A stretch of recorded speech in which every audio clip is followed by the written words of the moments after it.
All right, good morning, everybody.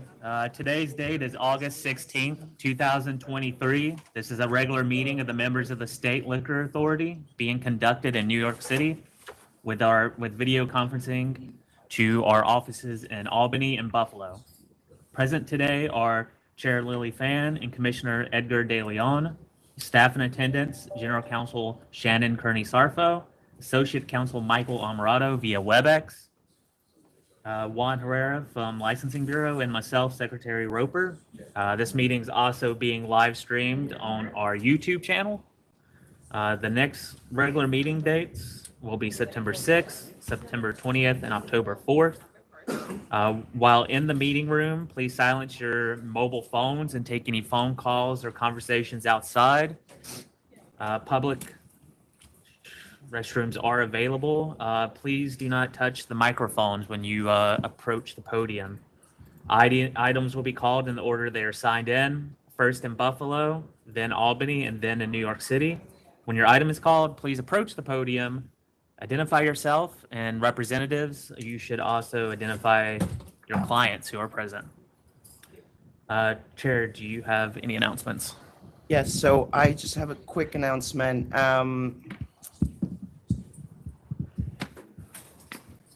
I do realize we've canceled multiple meetings this year already, and we hate to have to do this, but as you know, our agency has been working on a technological upgrade. The back office launch is scheduled for October 10th. We've been advised by ITS, our support on the technology side, to delay our board meeting on October 17th, just in case that the back office data transfer run into a situation. So this is information that's on our website. The October 17th board meeting has been rescheduled to October 25th. We hate to do this, but then we'll have to move the remainder of the meetings for the rest of this calendar year to follow a 2-week schedule. And so we will be meeting on October 25th, November 8th, November 28th, and there's only one meeting in December, December 19th. And just previewing ahead in 2024, the board will meet every third week, like we usually have our summer schedule. We will make some minor adjustment to when things are due to the authority from applicants and representatives. Just the whole goal of that adjustment is so that everybody involved in this issue, in this process, have more time to do the work, review the documents, and give you hopefully the results that you hope for. So having said that, I will try to say that again when we move to Manhattan, but we can go to the first matter. All right, so the first matter is in Buffalo. It's 1002 Buffalo Creek Bar and Grill, LLC. That's agenda number 1002. Good morning, I'm Robert Heil, the consultant, and we're still waiting for the applicant and attorney. Okay. Okay. So also in Buffalo, we'll call you back up. Thank you. So also in Buffalo is 966 Village Liquor Store of DEPEW, LLC.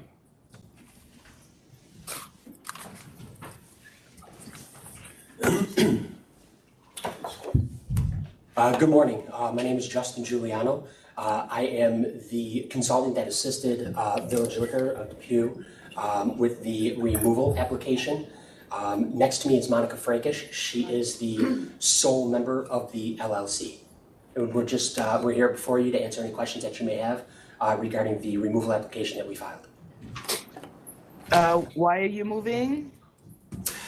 There's a couple reasons. This is going to offer Ms. Frankish the ability to give a more aesthetically pleasing store. It's a bit bigger, so she'll be able to have a little bit more better organization.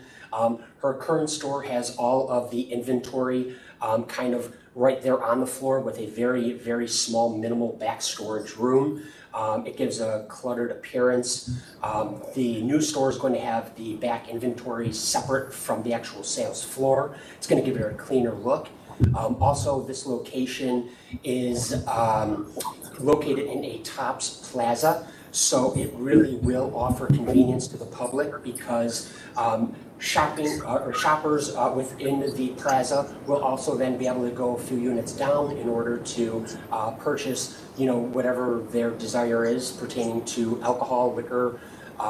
So really, it'll be a matter of convenience as well for her clientele.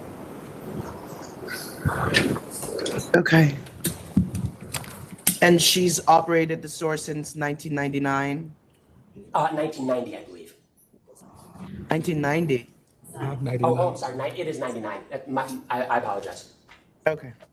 All right. I do have a question about the employees.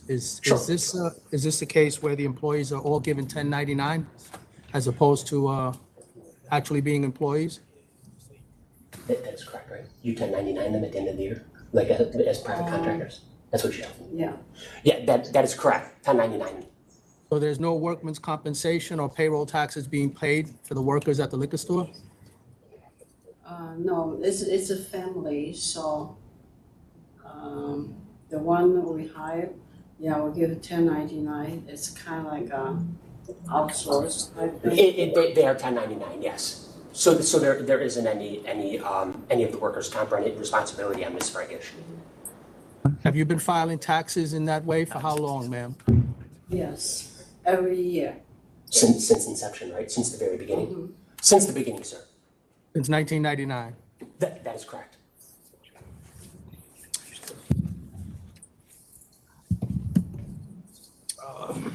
Can we have a quick moment outside?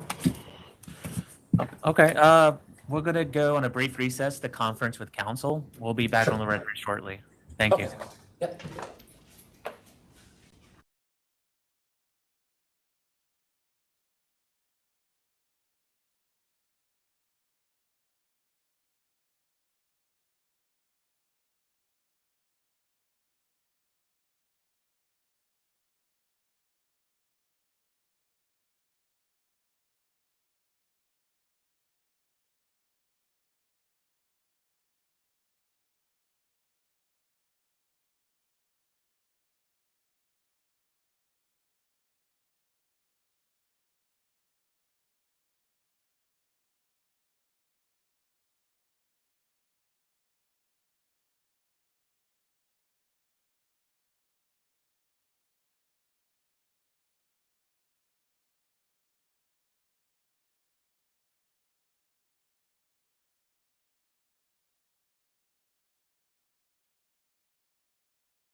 All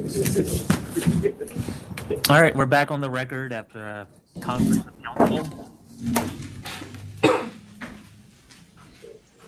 And we're at 966 Village Liquor Store of DEPEW, LLC.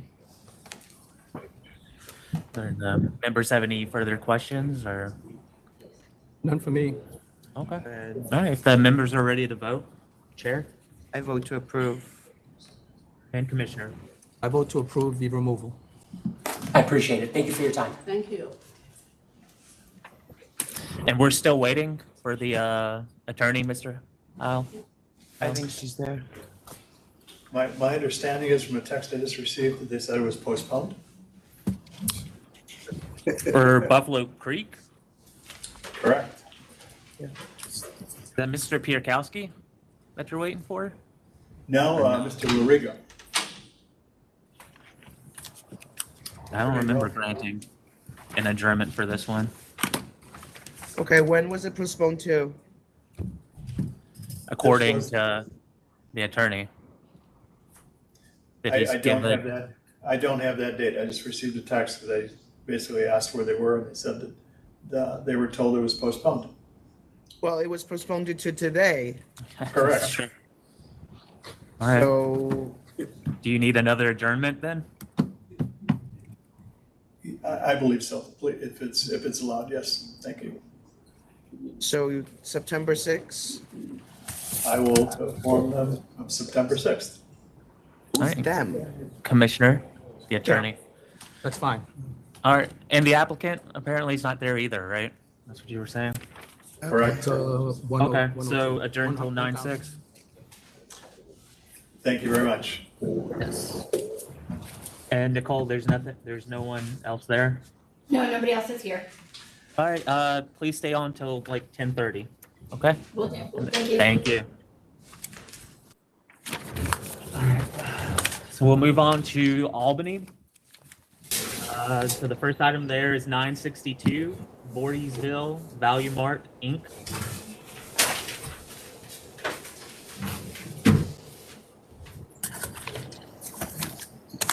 Nine what? 962. You can introduce yourself, please. Thank you. Ms. Chairperson, members of the board, my name is Ryan Caponera. I'm an attorney appearing today with my client, Uday Patel. We are appearing in support of an application for grocery store beer and wine at the VOORHEESVILLE VALUEMART, Inc. The address of the property is actually 106 Maple Avenue in Voorheesville, New York, 12186. And I trust you've received and reviewed my submission, being my memorandum of support of our application. And we are presenting ourselves here today to answer any questions or concerns that the board may have.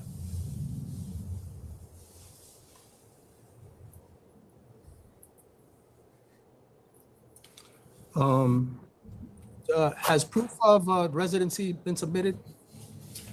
It has, we submitted, and if you don't have it, I'd be happy to submit as, after the fact as well. We have a lease that we submitted along with our memorandum showing that Mr.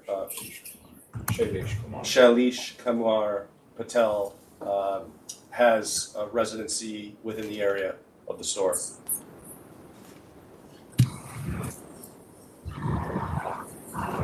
So who's there with you today? This is Mr. Uday Patel. He is the owner of the business. And who's the other Mr. Patel? Mr. Patel is a close family friend who has been hired with experience in these type of stores to come and manage the store and to take over to make sure that we no longer have incidences. He's 40%. And he's also a 40% partner as well, but he's here to ensure that all alcohol sales are in accordance with the state liquor authorities' rules, regulations, and laws. And so the other Mr. Patel is moving here from Ohio, or is he already in the state? He no longer lives in Ohio. It was the case at the time of filing, but he's moved to Altamont, New York, and he moved there in September of 2022. Ah, okay. And he has experience working in this area? That's correct. He's a former manager of a similar store in Ohio as well. Okay, I see that. Okay. I'm gonna require a scanner just because there is a number of sale to minor on the applicant's previous history at other locations. So I'm gonna require a scanner, but otherwise I vote to approve. Commissioner, I also vote to approve. with the ID scanner. Yes, with the scanner. Okay, you've been approved. Thank you very much. We accept. Thank you. Thank you. All right, next in Albany is 1,000. That's Cheers Forever LLC.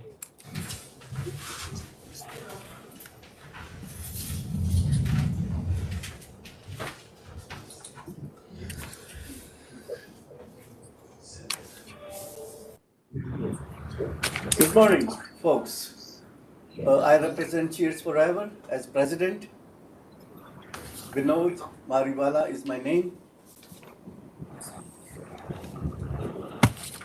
Okay, go ahead.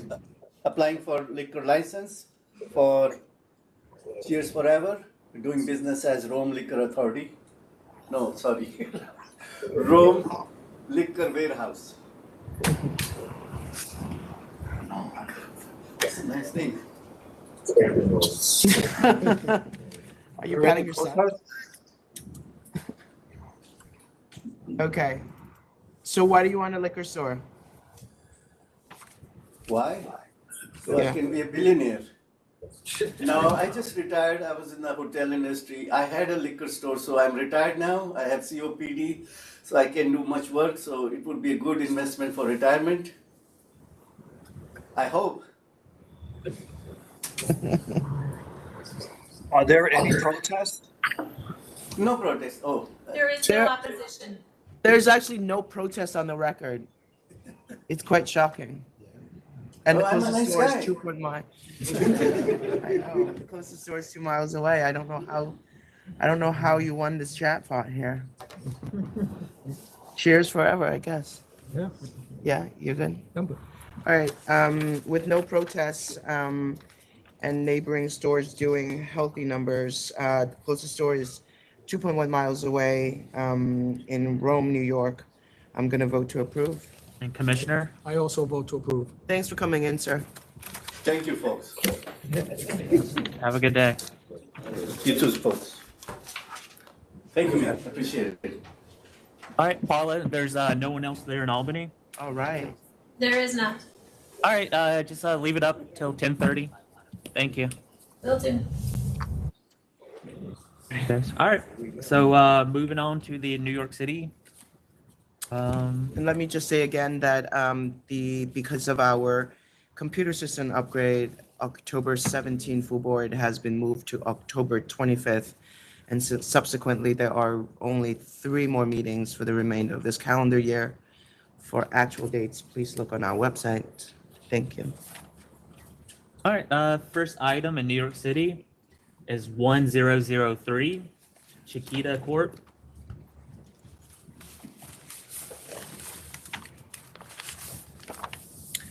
Good morning, everyone. Robert Romano, attorney for Mr. Jose Benvenides and his wife Annalise.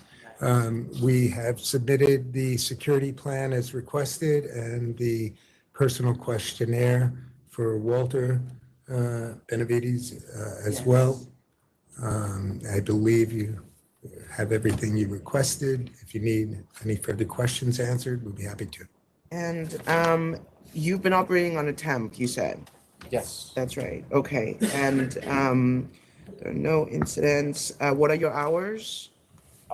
10 to 4 in the morning. 10 to 4. Every day?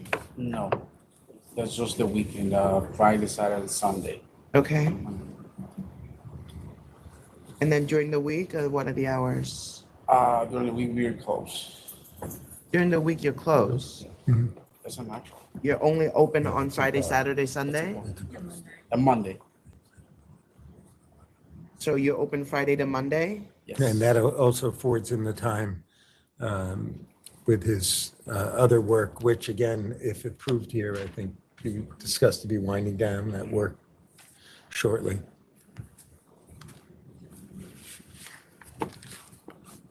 Still have the application for another location? Yes. And what's the That's- status? What it's, No, it's approved. It's been running. are you running under, I had not handled that. Are you running that under It's a temp, 10? running on a 10, temp. same thing. Okay. And where's the location of that in relation to this? How far? How far? 20 minutes. Maybe.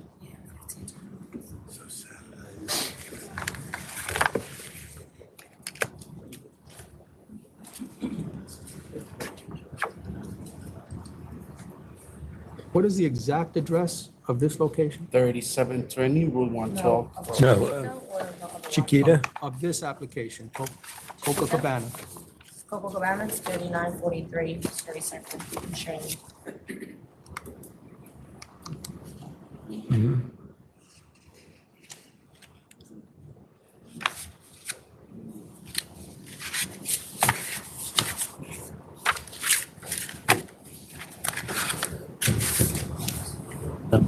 Members ready to vote?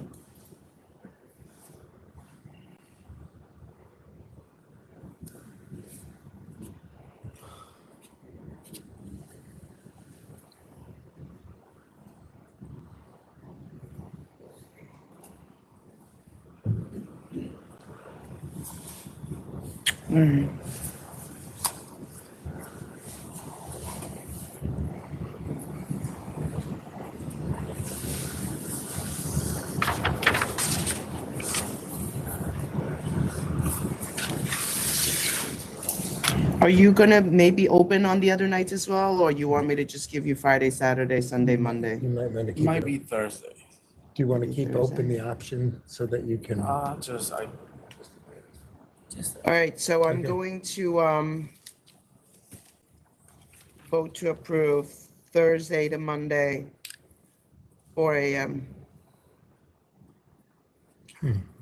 You know, this location has a really bad history, so I want to be supportive of you, and because you've been running clean on a temp, I don't have any reason to say no, but really, just make sure that you're properly securing it, properly following your security plan. thank you. Commissioner, I will also vote to approve. Thank you. with the same hours? Thursday, Friday, Saturday, Sunday, Monday, 4 a.m. Thank you very much. Okay, Thank you. you can go if you want. I'll be out in about 10 minutes. Next is 986, 50 Van Cortland, Meat Corp. Good morning again, Robert Romano again, and I'm here with Roberto Espinal, who's the principal. This was a series of unfortunate events that occurred a little over a year ago. Mr. Espinal was found availing the several licenses in a transfer of grocery stores. He currently is on several licenses right now. He is over, I believe I added up, over 30 years, if you add up all the years of licensing without a blemish other than the availing. He, at the advice of numerous advisors, had told him to take some time off. He took a year off of this application before putting this application in before this board to show he is remorseful about the events that occurred. He, in speaking to Mr. Espinal, the events that occurred were a result of poor advice from professionals, from his account of, I don't know the specific individuals, but I would assume of the accounting side. He, again, has suffered significant financial loss as a result of waiting this year and is looking to get beer and wine products back into this grocery store. And if you have any questions, he's ready to answer.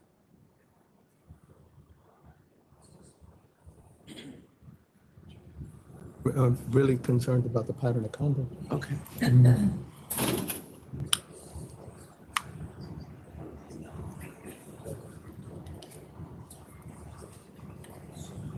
Members have any questions? Are they ready to vote?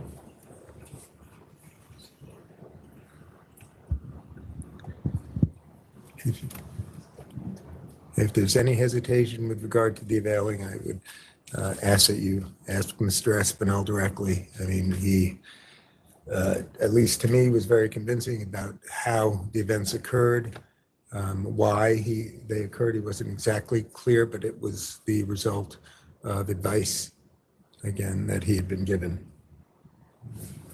How many employees do you currently have, sir? Between 15 and 20.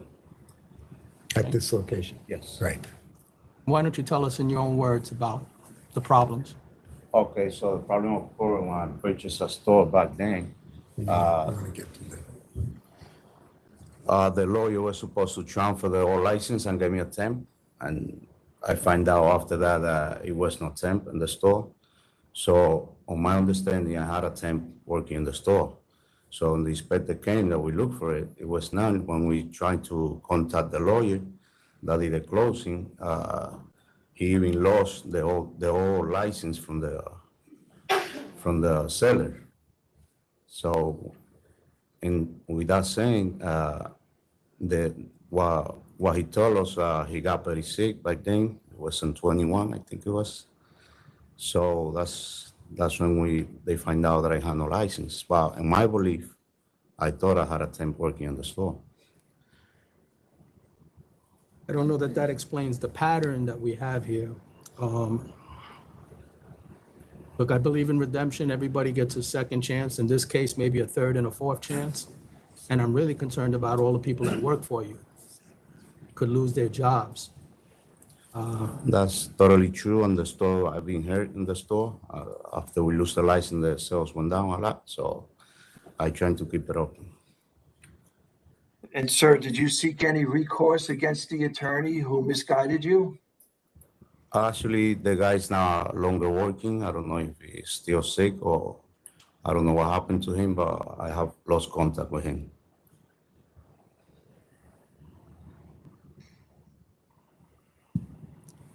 The same instance happened with 183 Food Market Corp. No, that wasn't the case. You weren't disapproved for the same conduct, same thing that happened there. This has happened with 2 other licenses.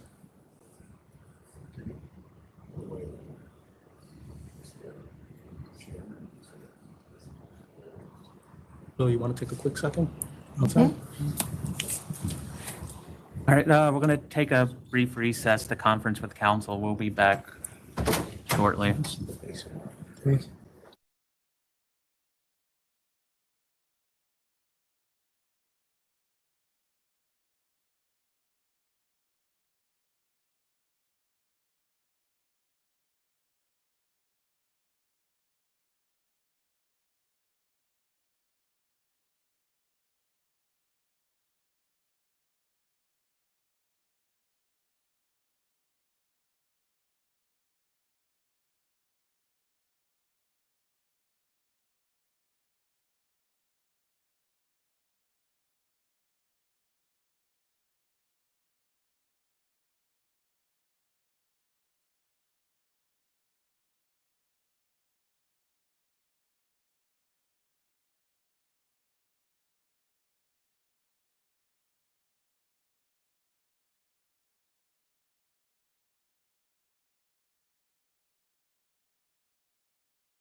All right, we're back on the record after a conference with council.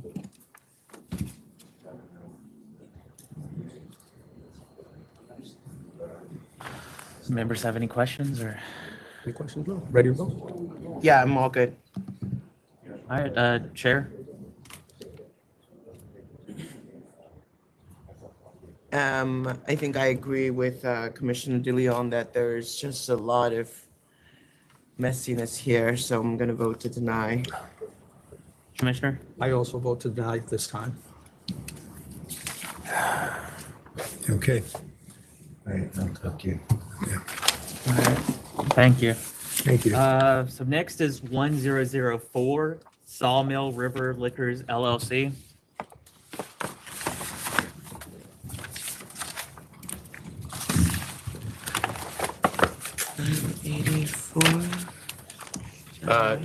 This is Martin Mailer, Mail Buscemi. I'm only up here because my partner is not here. He's in California.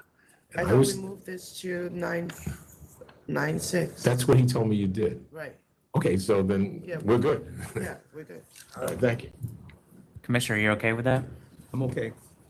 We, just for the record, we had not been told of that, but, Yeah, I'm sorry, because remember he said that he was not gonna be here, and then but he all we said were maybe doing, Martin can take over, but in the event that that his client didn't want it, I'm sorry, we should have told you. and We all, should have told but them. also my understanding was that this all, the only open item for this meeting. It has to do with the Submission of that, which supervisor. was done. Yes. There's Yes, really, I understand, but he's not here, so we'll have to wait. I'm sorry, that was my Okay. fault. thank you. Next is 967 Hyde Lounge Inc.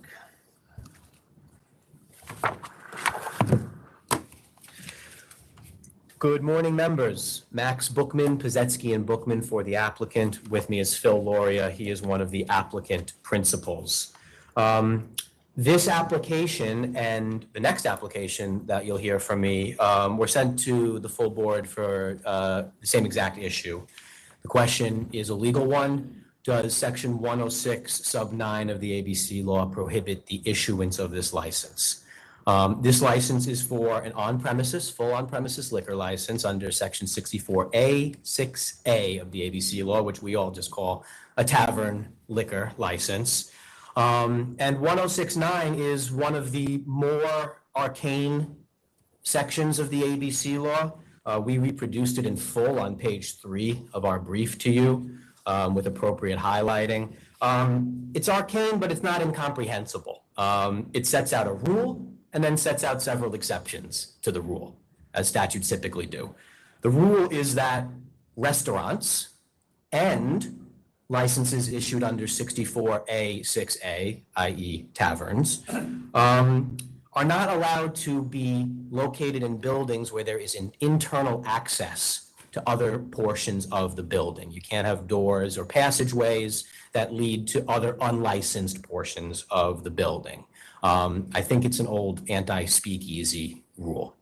That's the rule. There's several exceptions to the rule. One of those exceptions is relevant here, highly relevant, and we highlight that in our papers. And that is that unless, so you can't have it unless the premises are in a building used as a hotel and serves as a dining room for the guests of such hotel.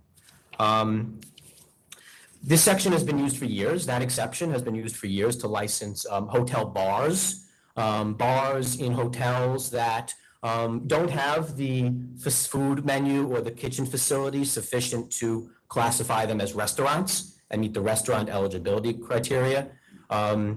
I know the chair knows this, but just, Commissioner, I'm sure you know this at this point as well, but, in order to be eligible for a hotel liquor license, there needs to be a full service restaurant on the premises. And so if a hotel has an F&B facility that's enough to qualify as a restaurant, then great, you get a hotel license that covers the entire hotel. But some hotels don't have that type of facility, but they still want to have a hotel bar. And so this exception to 1069 has been what has been used for years to allow that. Only until very recently. There's not motels and apartment hotels though, under? That's a definition? different Is that section. different Yeah, that's a different section. I mean, that's not, Apartment motels are also allowed to have less than a full food menu. But what I'm talking about is tavern licenses, which is addressed by 1069. And the hotel here is a boutique hotel. It's a boutique hotel, doesn't have the food facilities to have a full service restaurant. These it was only until very recently that these started getting sent to the full board. We're not sure why. The last one that I had that was sent to the full board, you were on the board, Chair. It was with former Chairman Bradley. You decided this particular issue in like less than 60 seconds. Now these two have been sent to the full board as well. The analysis is straightforward, and I'll just apply it in this case. Is the premises, and it just comes from 1069. So is the premises licensed under 64A, 6A? Yes. Is it in a hotel? Yes. Does the premises serve as a dining room for the guests of the hotel? Now, dining room is not defined in the ABC law. We know it's something different than a restaurant because restaurant is defined in the ABC law, and we know that the legislature knows how to use the word restaurant, and they know what that means because they define it. They even use restaurant in this very same subdivision. So if they wanted to say restaurant, they knew how to do that. They didn't. They said dining room. Plain meaning of dining room is something less than a full-service restaurant. And here, in this application, the subject premises is the only food and beverage facility in the entire hotel. It's the only place where folks can get a bite to eat. It is the only dining room for guests of the hotel. There is no other F&B available. So we think that that straightforward analysis that the licensing bureau has been able to previously apply applies here, and the license should be issued. Is it a situation where this is a tavern in the nighttime, but during the daytime there could be food options like breakfast options and whatnot? There is breakfast options. It's 3 meals a day. We submitted a breakfast menu, and like every boutique hotel, look, it's not. It's not a restaurant, not full service restaurant, but there's things that meet the minimum food requirements. I'm gonna allow it since we have voted to support this kind of setup before. I'm gonna vote to approve. Just a quick question about the community board. Did they sign off on this? Yes, they did, Chair, Commissioner, and we have stipulations that we submitted as well. And those stipulations, by the way, are quite limiting and further bolster the fact that this is, although not a restaurant, a food operation. The one that you submitted is signed by the community board? Because I believe we got one that wasn't signed. What I have, I can hand it up, is the stipulations that this community board provided to us. So not every community board signs their own stips. Mm-hmm. This community board is one such board where they have a form that we sign, we give it to them, and then they send you a resolution saying, as long as they follow the steps that they signed, we support it. That's what happened here. I think the confusion that you're talking about, which I'm sorry I should have mentioned, was like a second issue in the board memo. I addressed it in my papers, is that in the steps, we put that we don't agree with these steps unless the community board supports us. The community board subsequently supported us. They sent their resolution. And so there is no CB opposition here, and the CB is in full support as the ALJ determined. Thank you. I also vote to approve. All right. Thank you. Thank you. Next is 960, EAHG NOMAD 2 LLC and Franklin Hospitality Management LLC. Max Bookman, Pazetsky and Bookman PC for the applicant. With me is Mohammed Jabbar. He is a operations manager for the business. Same exact issue. I can talk a little bit about the specific facts here, but it's the same exact issue. Boutique hotel sent to you for the same exact reason. They redesigned the hotel. They did a little dining room with a nice food menu, but it doesn't meet the restaurant requirements. What floor is this on? First and second. All right, I'm good. I'm gonna vote to approve. This is 960? 960, yes. Okay. Yeah, I'll also vote to approve. Thank you. Next is 968, MBRP Restaurant Inc. So if I could just say something about this. I know I don't need to go into everything we talked about last time. I just want to take a moment to emphasize an argument that was in my paper. This is the beer pong case that was put over. I just want to emphasize an argument from my papers that I didn't really have a chance to bring up when we talked last, which is about the declaratory ruling. I'm not here again to tell you that, that licensees are not on constructive notice of all declaratory rulings. That argument didn't land, and it's in our papers. We preserve it, but I accept that you don't accept that. But what I did want to get to, though, is that even accepting that notion that this declaratory ruling my client was on constructive notice of, it's distinguishable here. I mean, that declaratory ruling involved a beer pong tournament where there were entry fees and prizes. And the members of the authority at that time emphasized that time and again in that declaratory ruling, which led them to believe that those aspects fostered a competitive frenzy that implicated the type of overconsumption concerns that led them to disapprove that declaratory ruling request. And by the way, although they don't mention it in that ruling, the members don't, I could see how the payment of an entry fee could in fact be viewed as a fixed price in violation of the fixed price statute that we've been charged with violating. None of those facts are present in this case. There were no tournaments, there were no entry fees, there were no prizes, there was none of the competitive environment that leads to the overconsumption concerns that were in that declaratory ruling. So that just brings me back to where I started when we appeared last, which is that 117A of the ABC law, which is what my client has been charged with violating, is a pricing scheme law. It prohibits certain pricing schemes. It doesn't prohibit certain games. And in this case, I understand that beer pong is not a good idea as a matter of public policy. My client stopped doing it. So if you are going to sustain the charge, we ask at minimum you issue a letter of warning. But my primary submission, though, is that the plain text of the statute doesn't prohibit this, and even that declaratory ruling is really quite distinguishable. Mr. Bookman, I have a question. Why did your client stop doing it? COVID happened, and indoor dining was prohibited, so they stopped it, and then they just never started it again.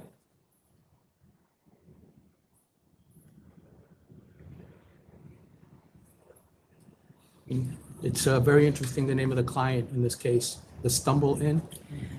That is their DBA. It's a clever name. The principal has a number of bars in New York City, and they're all cleverly named. I've seen a number of videos about people participating in beer pong. They usually don't end well. Can we take a moment, guys?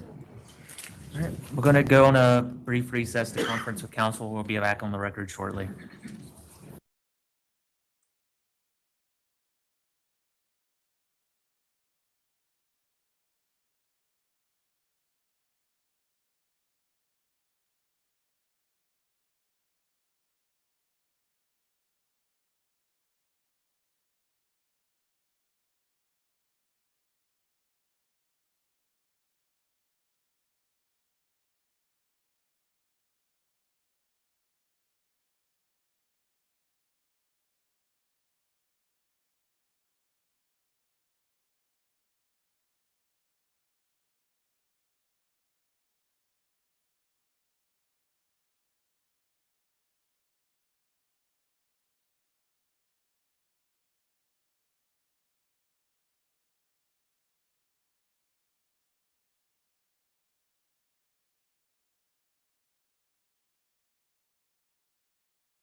All right, we're back on the record after a conference with council.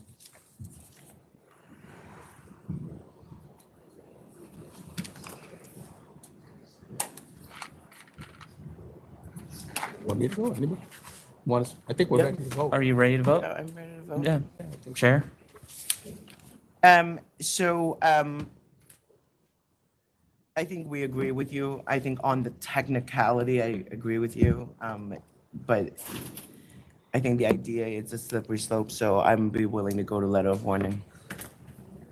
I would also approve a letter of warning. All right. So Thank you, the members. charge is sustained and letter of warning. All right. We got one more. Right. Next is 957 EASTCHESTER Events, Inc. Max Bookman, Pizetsky and Bookman for the licensee. This is a $6,000 conditional no contest I'll offer. accept 6,000, thank you. Which number was this? It's 957. 57.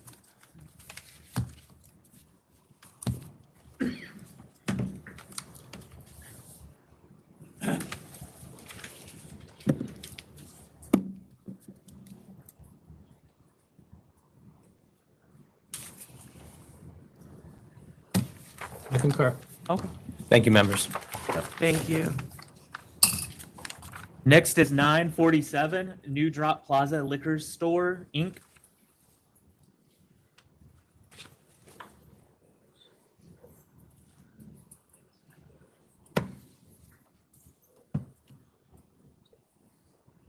Mr. Lynn, are you the opposition, I assume? Yes. All right, again, that's New Drop Plaza Liquors Store, Inc. The applicant's not here. Apparently not. And it is interesting because it's been over a year since this matter was filed, which I find was interesting, but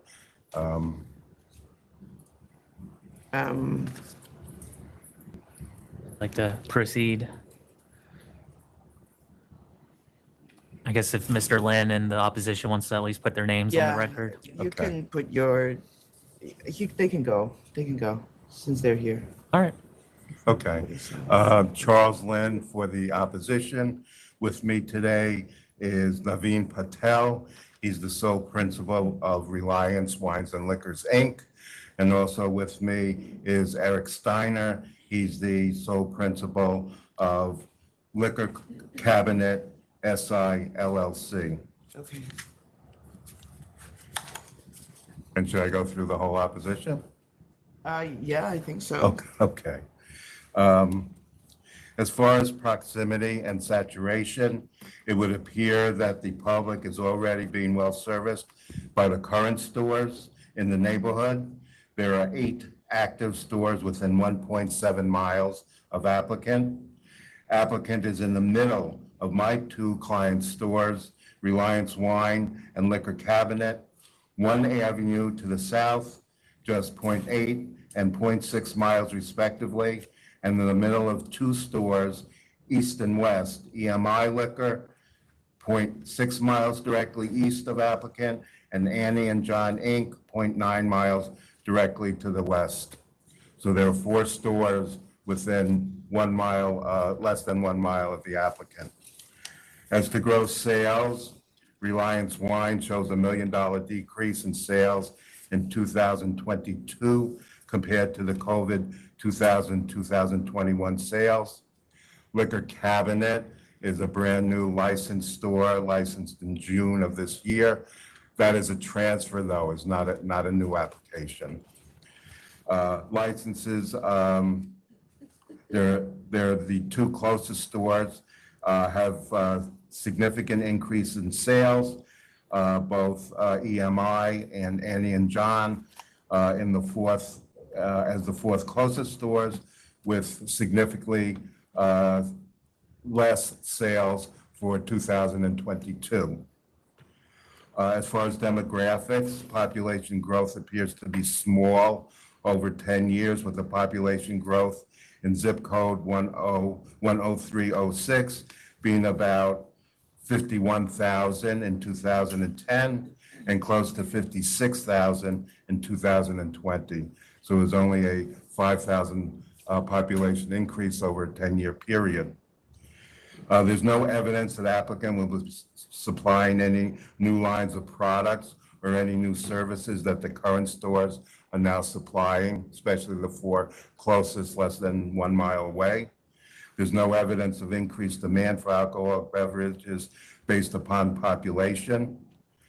The evidence is not dispositive as far as an increased demand for alcoholic beverages based upon the revenue reports from the four closest stores. And there's no real showing that the public is not being adequately served by the existing stores. So based upon all the foregoing, it would appear that public convenience and advantage would not be served by licensing this applicant. Thank you.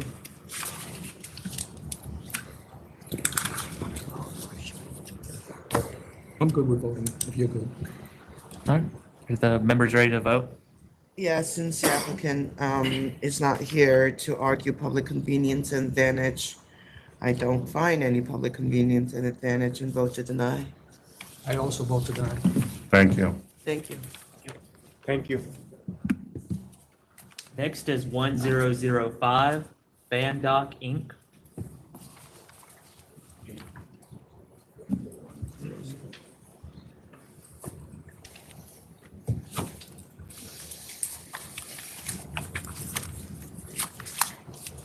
Hi. You've been operating on a temp? Yes. And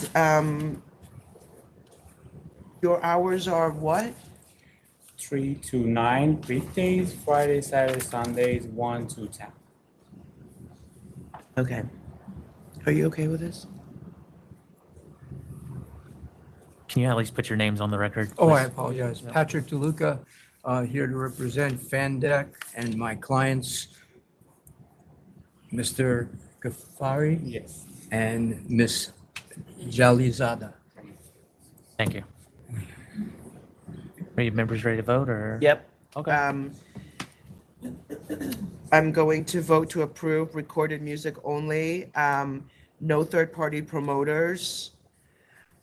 I'm gonna give you 20 private events every year. That's okay. I'm gonna do 11 PM across the board.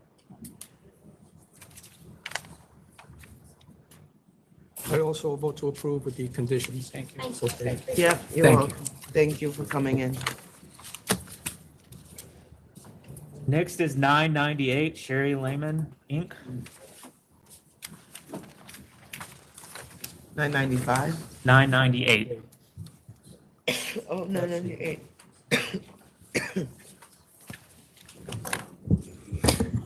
Good morning, Chair Fan. Good morning, Commissioner De Leon. My name is Nicholas Bergman. I'm an attorney with Buckman Law Firm. And good morning to the others as well, forgive me. I'm here to seek a request to send this matter back to council. Graciously, Secretary Roper and I traded emails and spoke last night. I realize the very late notice on our request. I'm happy to provide details or answer any questions you may have, but at this point, I am just being introduced to the matter. It's fine. Back to council's office. And Commissioner, you're okay with that? I Came concur. all this way for that. Yes, ma'am. All right. Thank you. Return to council's office and they'll reach out to you and. Thank you very much. Thank you. Have a nice day.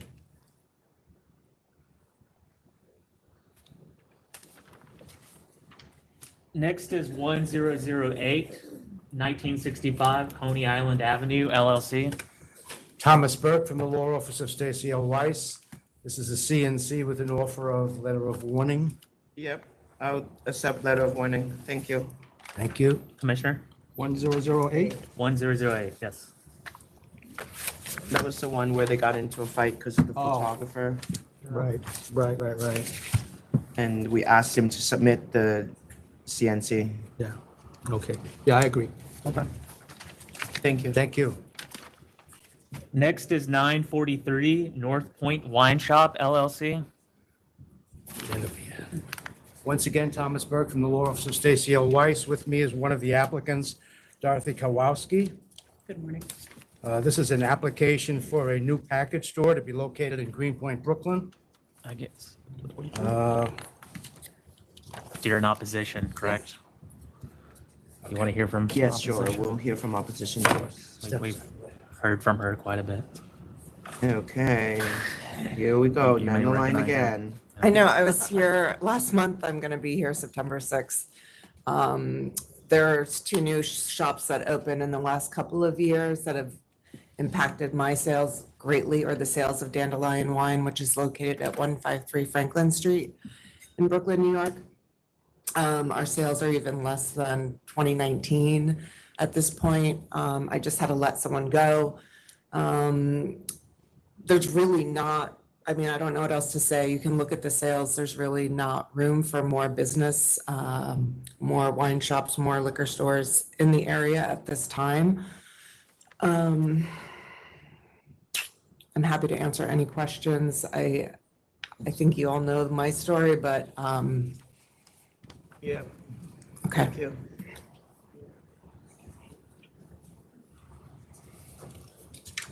Okay, once again, this is a license application for new package store in the area of Greenpoint, Brooklyn.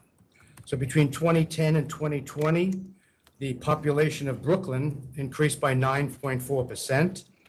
And between 2010 and 2020, the population of Greenpoint, in which the store will be located, increased by 9%. There is a substantial amount of new residential development recently opened or close to completion that would provide 1,700 new residential units in the area. The inventory of the store, Greenpoint, Brooklyn has a large population of Polish Americans, and the applicants are all Polish Americans, and would concentrate on offering the customers as many Polish manufactured products as are available.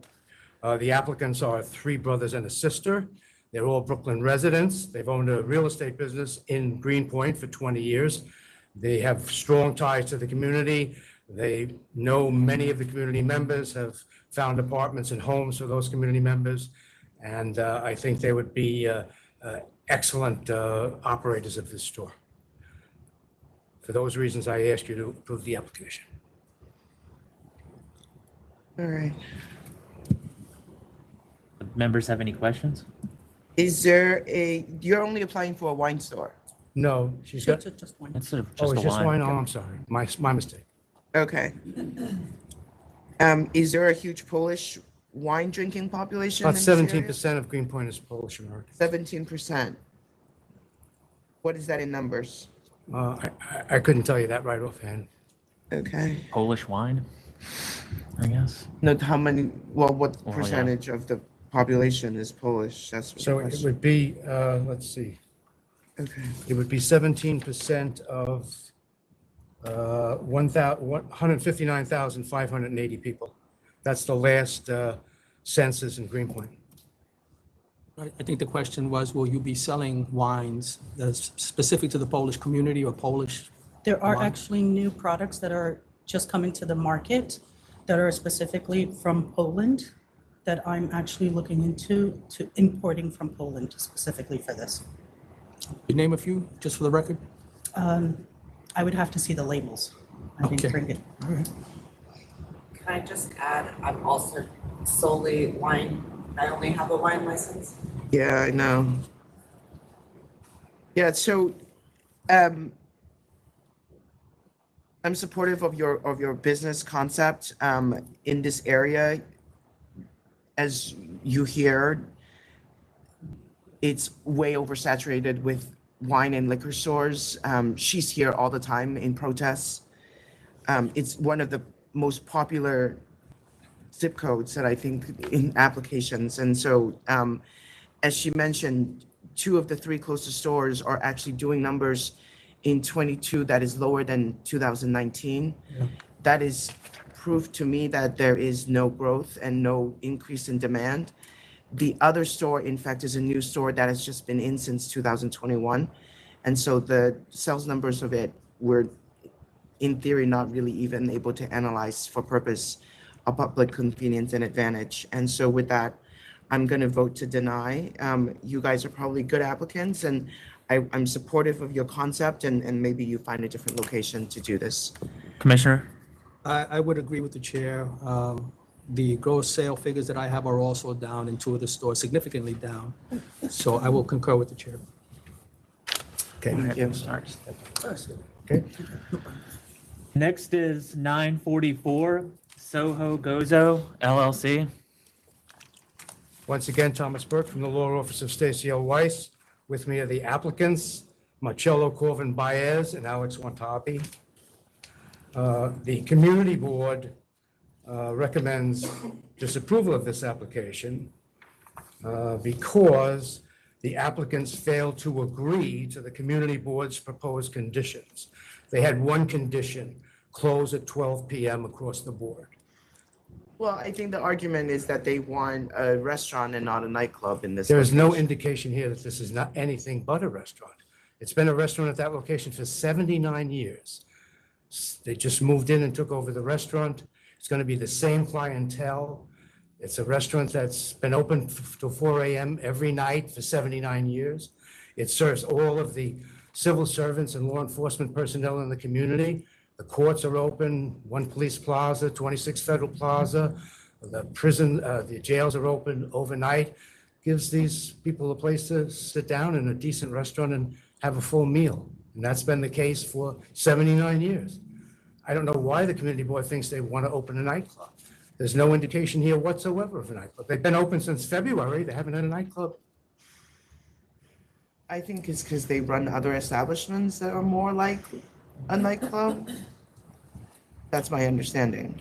Is that not accurate? No, not quite. Actually, most of the establishments that we work with are all full-service restaurants.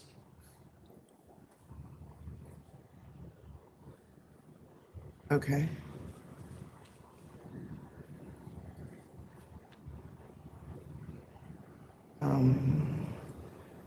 Were petitions that were submitted in support, right? Yes, even residents of the building signed petitions in support.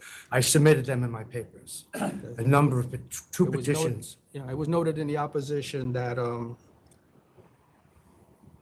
some of the signatories of these petitions were Chinese and that the subject of what they were signing was not translated. That's not true. The I petitions, looked at the names on the the petition. petitions were printed in Chinese as well, and they brought a translator around to the residents of the building to explain what was in the petition. Not only that, there are numerous signatories that are not clearly Right. not They did Chinese. hire a translator.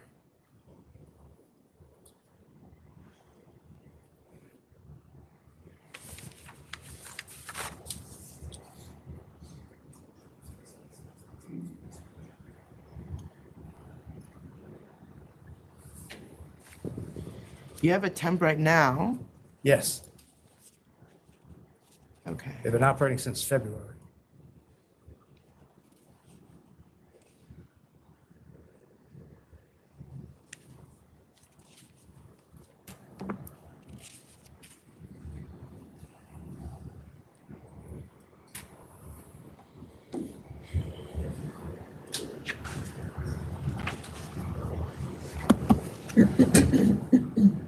What do you think?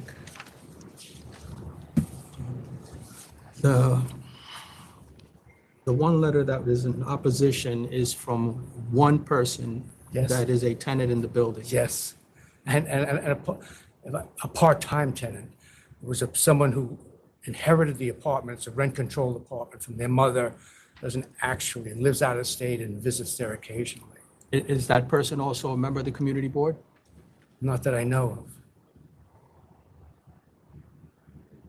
But the immediate apartments above the restaurant are occupied by staff of the restaurant. The bartenders live upstairs. And as far as noise is concerned, they put 4 layers of soundproof insulation in the ceiling. The building is brick. The entrance door is very thick wood. There's no sound whatsoever to be heard in the street. And because of the soundproofing, there's no sound to be heard above the restaurant. Why are you soundproofing it if you're just trying to run a restaurant? I mean, it can't be both ways. But when the building I was, see that you guys throw music parties. Is that kind of the plan here? Not quite. We've, as Tom just mentioned, we've been running it as a restaurant. We worked with various bars and restaurants before. I mean, there's always a bit of an element to, a lot of these restaurants have bars, so people hang out afterwards. But yeah, somebody plastered posters all over the neighborhood saying we were going to be a club, which is not the case. I think that's also how that started, or that rumor got. I don't know if it's this person that's in opposition, but as Tom mentioned, we have a full service restaurant. We open at 12 p.m. every day. We serve lunch, brunch, and dinner. We have a lot of people from the courts, from the tombs across the street, asking, for late night food, translators, like everyone that's working the cases across the street. So, and we would like to stay and keep serving food later. So that's really, as far as the soundproofing, we had to redo the ceilings because there was a lot of leaks. This building was, I believe, on the market for quite a few years. And when we took over, there was just a lot of disrepair that had to be redone. I mean, I feel like any place should be soundproofed if you have residents upstairs. And yeah, we just didn't want to have any problems down the line. Are you okay with the stipulations that I see here? Closing at 12, closing all outdoor dining, 10 p.m. closing, or 10 p.m. restaurant program and subsequent users to close by or stop by 10 p.m. without having any speakers or TV monitors, a closed fixed facade, ambient background music only, not applying for any alteration without conferring with the community board first, not to host pub crawls or party buses, not have unlimited drinks, not have happy hours, no waiting lines outside, conspicuously posting the stipulation that they request, and provide a telephone number for residents to call if they have any complaints. The sticking point is the closing hour. Everything else is fine. Everything else is fine with us. Okay. Which one of you worked for Papatzl? I've known the owner for a long time, yeah, and he's been my friend. So And you yeah, I've worked worked with them in a capacity, yeah. All right. Were you there in 2021 when they may have had issues? Oh, no, that Was was, it no, not at all. But you said you worked there since 2020. You had worked there. Yeah, so TIERRA, one of the owners, I've known him for 20 years. And occasionally he would ask me to host dinners and, things like that, things of that nature. I know that he got in trouble sometime down the line. I was not around for that. Basically, I worked with him at a more of like, how would I say, if we had a, sorry? Contract, time to time? Yeah, kind of like a contract. Did you, are those All right. names? What are your names? Uh, What's your names again? They're the applicants. I'm Marcelo Baez and Alex Watanabe. Yeah, those are the names. You want to take a minute and talk about it? Got a second look? All right, we're going to go off the record for a conference with council. We'll be back on shortly.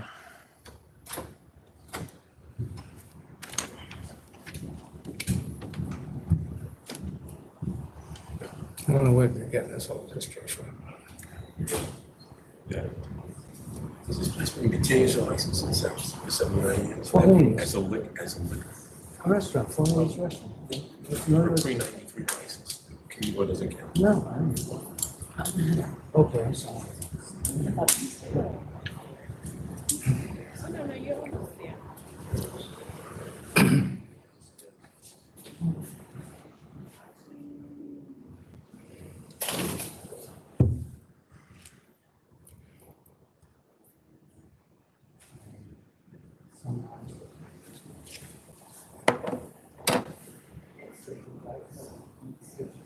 Yeah. Yeah. Yeah, they're coming back. All right, we're back on the record after a conference with council. I'd just like to say that there's no 500-foot issue here. This was grandfathered in. We had a declaratory ruling. Okay. All All right.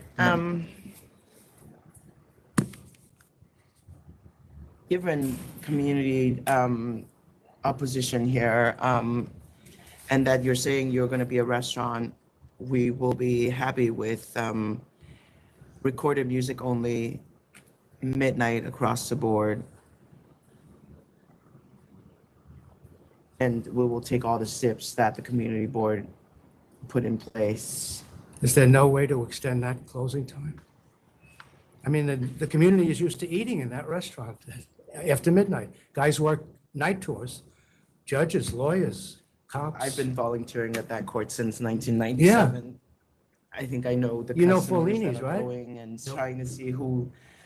There was a time when they were open 24 hours. Yeah. The court's now closed at 1.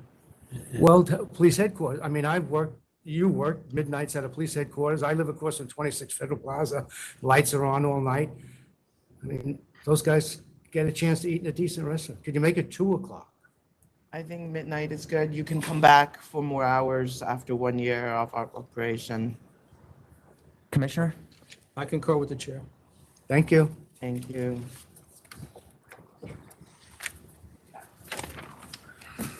Next is 1006, sorry, 1006 El Polito, Mex Inc.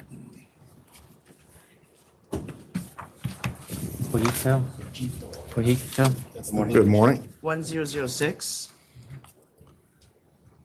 Yes. That's this one. That's the one I emailed. Yes. Okay. You could just go ahead and put your names. Yep. Frank Nolivaco, representative, excuse, for the applicant. I have with me Christian Nasipucha, the president of the restaurant. Okay, awesome. So we checked with community board. We have approval from them. And so I'm going to, are you okay with,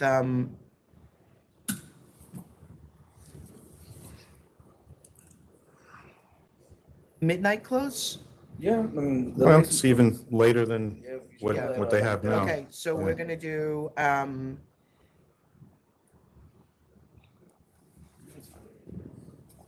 yeah, we'll do, midnight close across the board, recorded music only, no private events, no third-party promoters. Sidewalk cafe is only 2 tables with 4 seats, Correct. and no roadside shed. No, Okay, thank you. thanks. Thank you. Commissioner, you're okay with that, right? I will approve with the same stipulations. Thank you. Thank you. All right.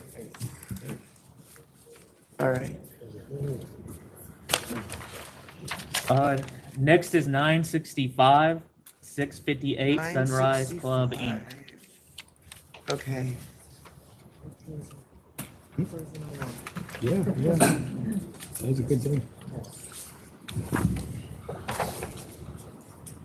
Good morning, Chair, Commissioner. Kevin McGrath for the applicant. I have the applicant with me. This is an application for a small club license overlooking Long Island Sound in the Throgs Neck area of the Bronx. Unfortunately, the application was filed in 2021 by a representative who had difficulty satisfying the licensing bureau as to the validity of the not-for-profit club, and she did not submit the requested information. As a result, in March of 2022, it was denied. There was a change of attorneys, and at that time, the new attorney filed for an application to reconsider. That was untimely filed. It was after the 30 days, and as a result, there was no reconsideration.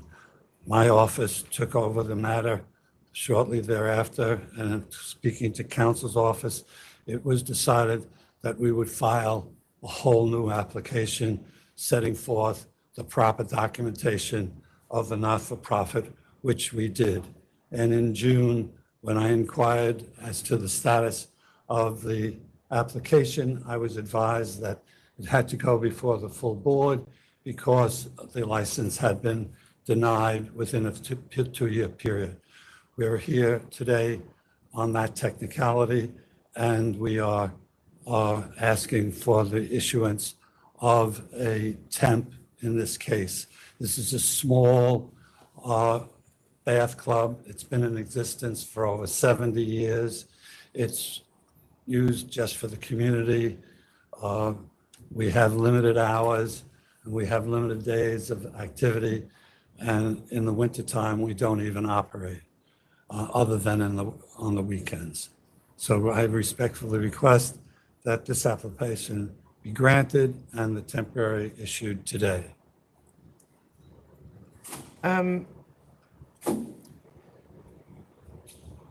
So who runs the beach club? You run the beach club? I do, myself, my husband. I see, so you own the beach club? We do. You Yes, own we it, own I it, see. and yeah, She and her husband. yes, myself and my husband. I see. And how many paying members does your club have? We have 90 adult paying members with their children. We have a total of 210. Okay, all right. Are you okay with it? Yeah, I'm gonna vote to approve. Commissioner, I also vote to approve. Thank you, Bob. Thank you. do you want this, I guess licensing board can act on the main application without it please. coming? Yes, please. Thank you. Yes.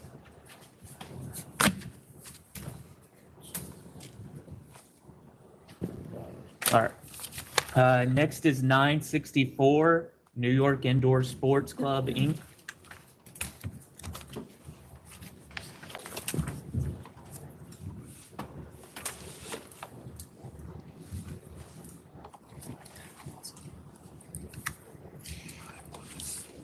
Good afternoon, Chairman, Commissioner, members. My name Hi. is Jen Du from Michael Floyd, Inc. And Mr. So Yu, he is the president of New York Indoor Sports Club, Inc., located at 1535 126th Street, second floor, Cottage Point. And I'm here to respond to the question from authority.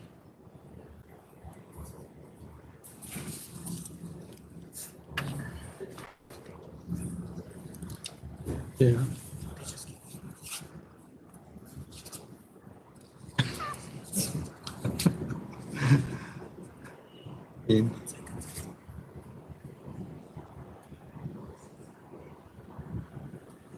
Oh, I see what you're saying. I see what you're saying. Okay. All right.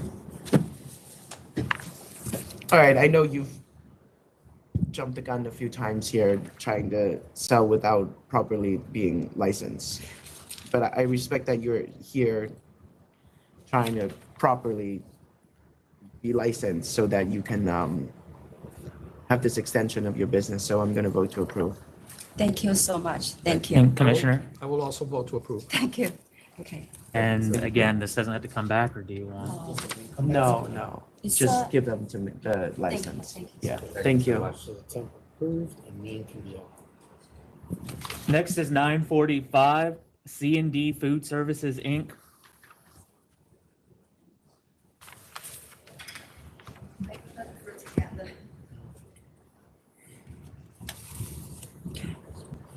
Okay, so here. Again, my name is Jen Du from Michael Floyd, Inc. And Lucy Chung, she is the president of C&D Food Services, Inc., DBA Shagging Crab at 4740 Broadway, New York. Again, I'm here for the question from Yes. authority.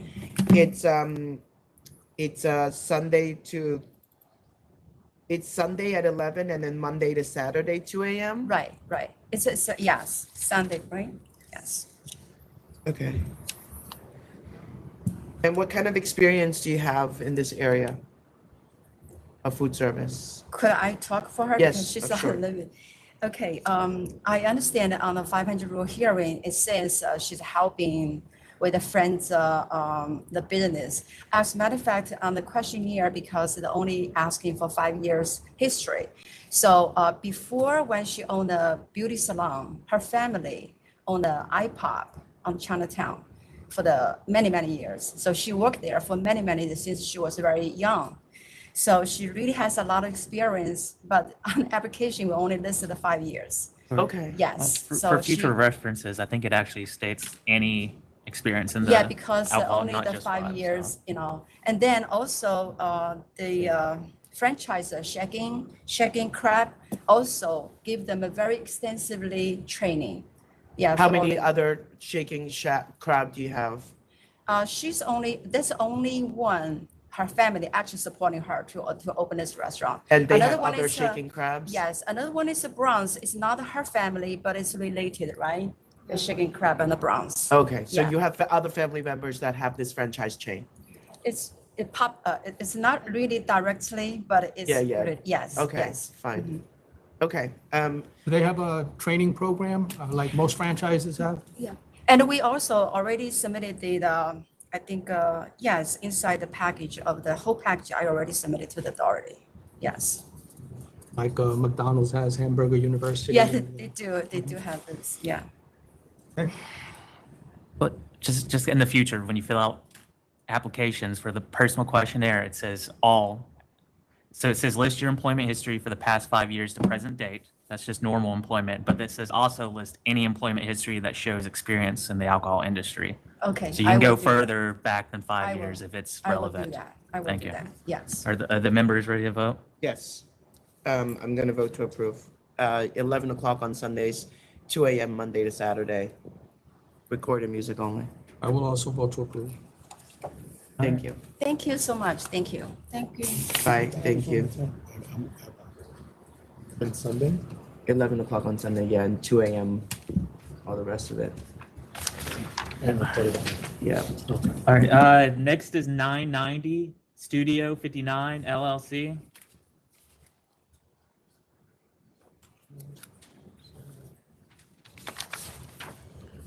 I'm gonna give this to Donald. Okay. Oh. Hey, Donald. This was 1006, the community board. Gotcha. So this is basically, I called the committee board to confirm that they were okay with the new proposal. So Okay. Go ahead. Good morning. Michael James appearing for the applicant Studio 59 LLC. With me today is the sole owner, Siddiqui Anderson. We're here on because of this cancellation in 2020 of the license at the premises and also because of the bathroom waiver as well. At the same premise? It wasn't at the same premise, right? I believe so. Previous license Cancellation. at location. Right. It was unrelated to him. He took over well after that license was canceled. Okay. Now we have a stipulation with the community board and a great relationship as well. Great communication with them as always. So, and we've been on a temporary permit for the last 4 months without any issues whatsoever.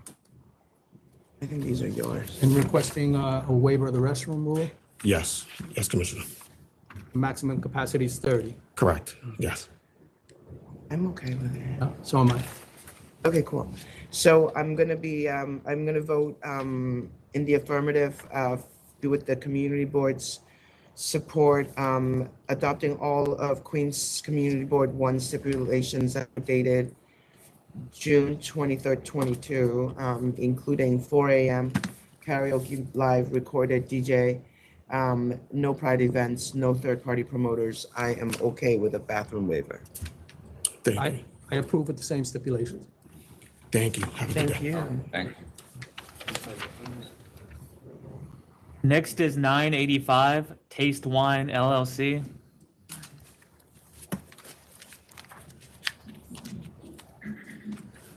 Morning, Commissioners. Martin Mailer, Mail and Yosemite. Hopefully this is the end of a long odyssey relating to this applicant. This is a licensee that put its license into safekeeping because of conditions that are mentioned within my submission. He had to devote his time to his children. He finally found a place to move. the commission, the SLA, the board members voted back. I don't Oh, yeah, I remember. remember that. Right, you voted to allow the license to go back into safekeeping. I think a letter of warning was given for the time that it wasn't in safekeeping. We've hopefully reached the end of a long road here. What's interesting about this one is not only will he be coming back and replacing the store that's about 800 to 1,000 feet away, there was another major store within 400 feet. For whatever reason, the authority wanted their numbers, their gross sales receipts, Trader Joe's. Trader Joe's went out of business in July of 2022. But before going out of business, it was doing $15.5 million a year. So he's only 400 feet approximately from where that space was. So not only is he filling the void of his own store, but a major store that went out, he'll be within 400 feet of that store. And Wow. I'm just asking that, he'd be allowed to put his Yeah, life back together. Yeah, thank you for coming back. I vote to approve. Commissioner? I also vote to approve. Thank you very much. Thank you. Next is 952, Ad Restaurants Group, Inc. I'm only appearing for my partner, Frank Buscemi, because he's not here, and he, please accept the conditional no contest that was submitted. 952? Okay. I would take 952. cancel for the record. Does Commissioner De Leon also agree? Just give me 1 second. Take all the time you want. I wish. Here we go. Okay, yeah, that's fine. Thank you. Have a good day. Thank you. Next is 987, Sabor Demi Tierra Restaurant.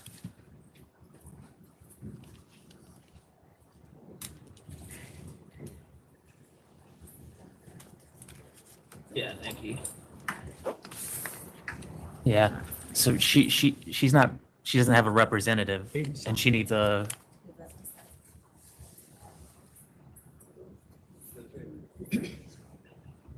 Who is it?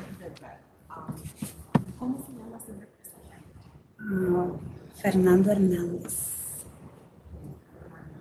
Does she know when he'll be back? No. So we have to do this on September 6th. What's the number? It's 987. Can you put your name? My name? Yeah. Is Milky Morel. And you need an interpreter. Correct. Yeah, I need it. Okay. All right, so 9-6. I think so. I think with those two issues, it should be okay, but she needs to come back. All right, and Commissioner, you're okay? Yes, I am. Yeah. Okay. Come back again September 6th, and then we will have an interpreter for you, and your lawyer will be here, but it should be okay. Just wait until then, okay? Okay. You can go ahead and request it for 9-6 if you want to, since you. Sí, 6 de septiembre y te van a Might as well. un representante para que sea tu representante y también un traductor. Pero la fecha es el 6 de septiembre. Gracias. ¿Ok? Buen día. All right, thank you very much. All right, 949, Carbon BK LLC. What number? 949.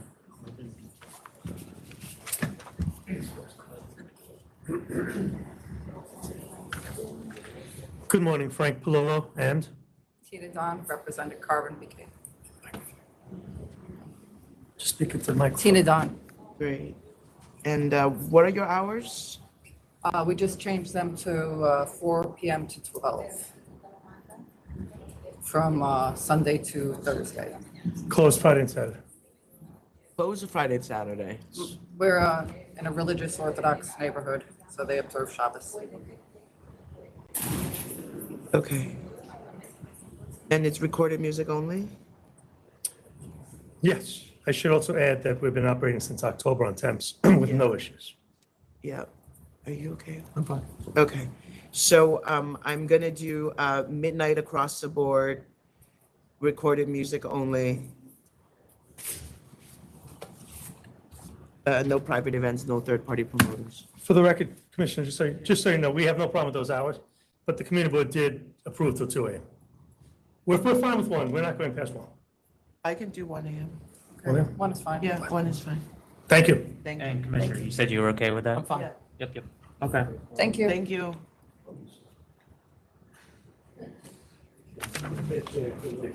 Next is 946, The Cafe Inc.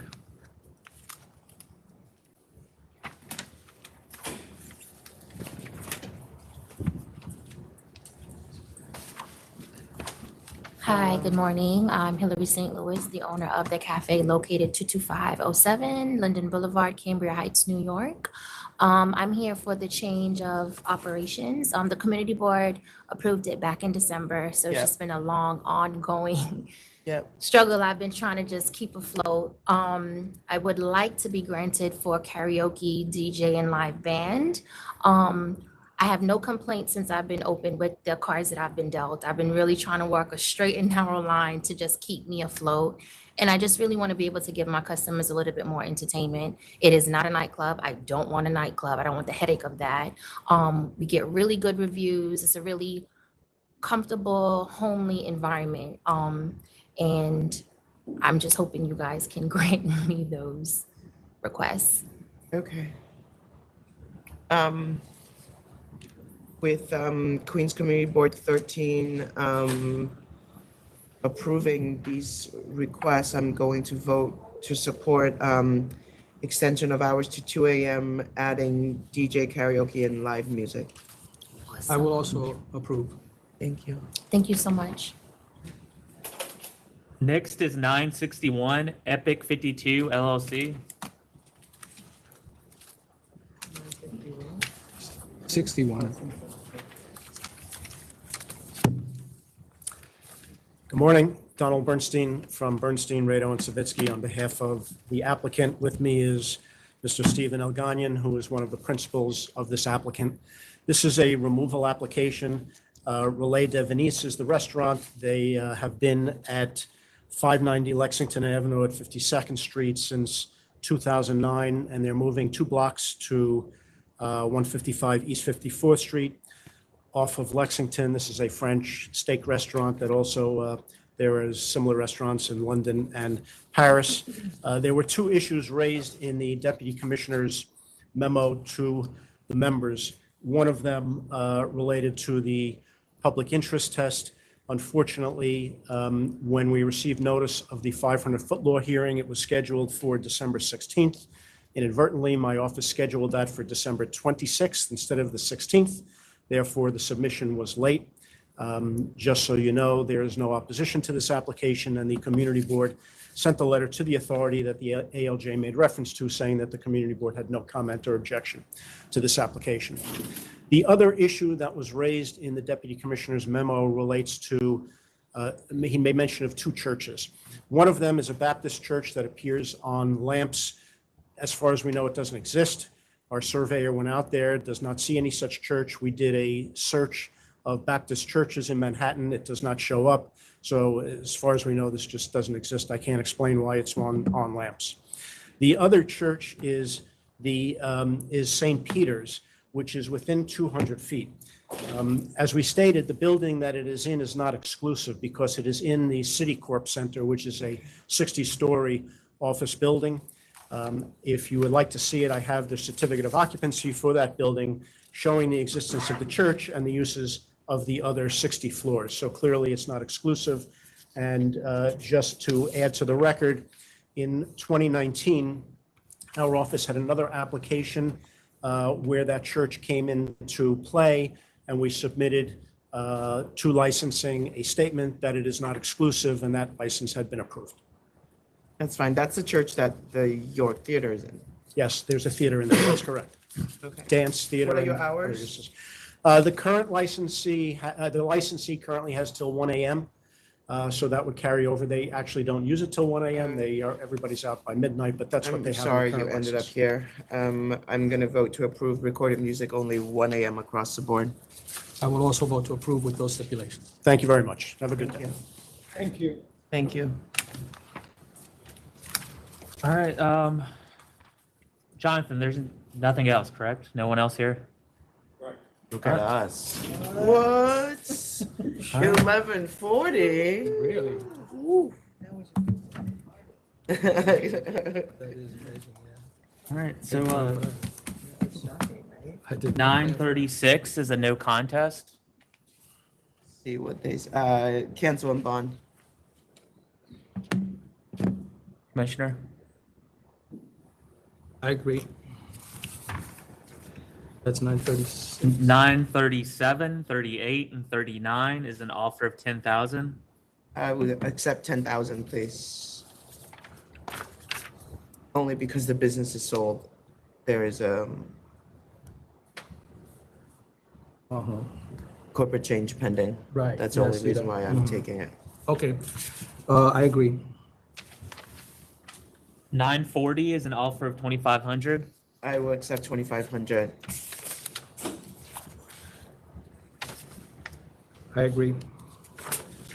9:41 is a new grocery store beer and wine products application. Okay, I will vote to approve. I will also vote to approve. 9:42 is a new on-premises liquor application.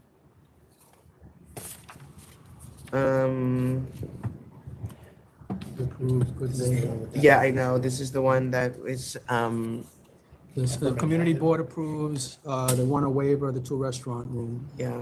I'm gonna vote to approve, 9 PM across the board.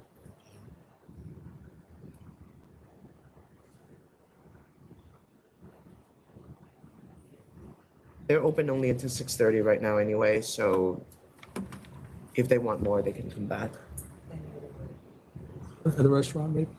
Yes, bathroom waiver, yes. I approve with those stipulations. So 9 PM in Yeah, bathrooms. 9 PM. And recorded music only. Yeah.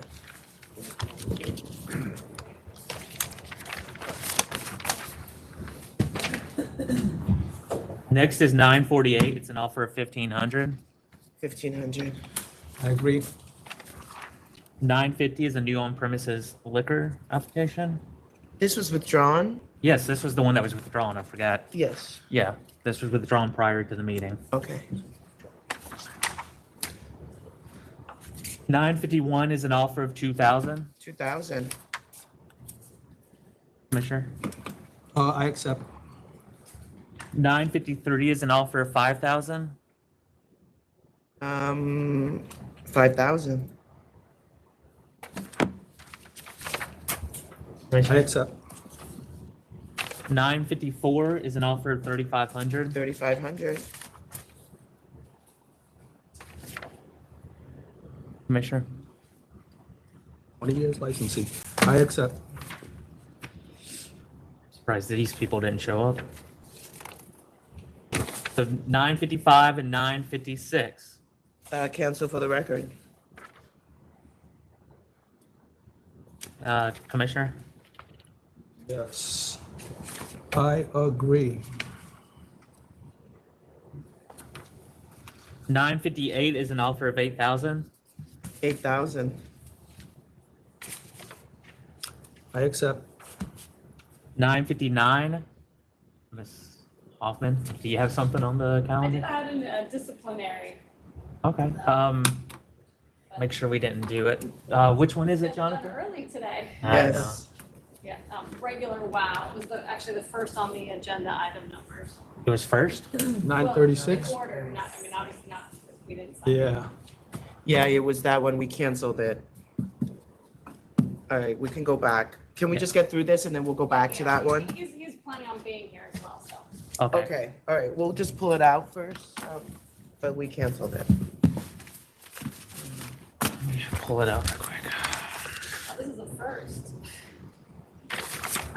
Regular WOW LLC, correct? Yeah. Okay. 9:37. 9:36 is the one. 9:36. Okay, so we'll continue. There it is. 9:59 is a no contest default at pleading. At 1,000. This is the case where there was a criminal arrest Yeah, for this is- cannabis. Yeah, this is the class E felony. It's an E felony charge, yeah. Yeah, but it was more about, the reason why I'm at 1,000 is because they actually notified us but didn't update us with the disposition. So it's a lesser concern. Like they did report the arrest. I was wondering about that. What happens if they come back later on? And is there any requirement on their part and they get convicted of a felony? Yes. I think they need to absolutely tell us. Yeah, but I don't think we figure out the disposition here either way. Well, do you want to hold it and look at it? Get a notification, I believe, from DCJS when there's a conviction. Right. And so we know about it. All right, They so also at should this know. point, it would be fine with the fine, and if the felony conviction precludes in the future, we would know, we would know about it. Yes, in theory, yes. In the system works, yes. When the And system- then should. Yes, so I'm at 1,000. Okay, yeah, I will agree with that. Okay. 963 is an offer of 6,000. 6,000. 63, right? Yes. Yes. Yeah, that's fine. 969 is an offer of 1,000. So what is up with this? Is she in safekeeping or not in safekeeping? Last time I checked, she wasn't. That's why the note. As of yesterday, she was not safekeeping. She's not in safekeeping. Yeah, she did not put a license in safekeeping. It's possible that we might have the license, it's just that it hasn't been updated.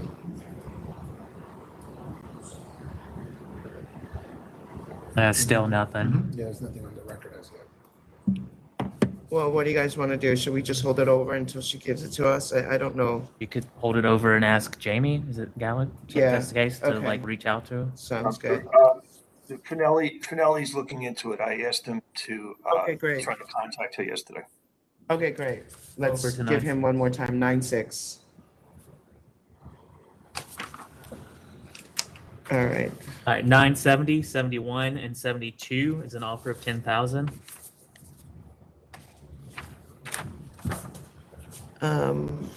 Wow. This is really bad. Yeah, it is. I'm at cancel and bond. I will agree with that. All right, All right. cancel and bond. 973 and 974 is an offer of 8,500. I'm gonna take 8,500, but can we send a note to Joe just to check this place again? 973, 974. I agree. 975 is an offer of revocation plus bond claim. but no Revoke prescription and on bond. revocation. I agree.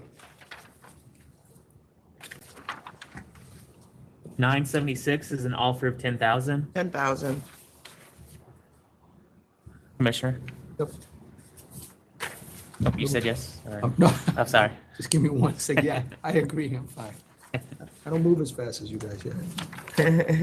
So 977, I got a request to adjourn from the representative. This to was going September back 6th. to council's office anyway, Okay. right?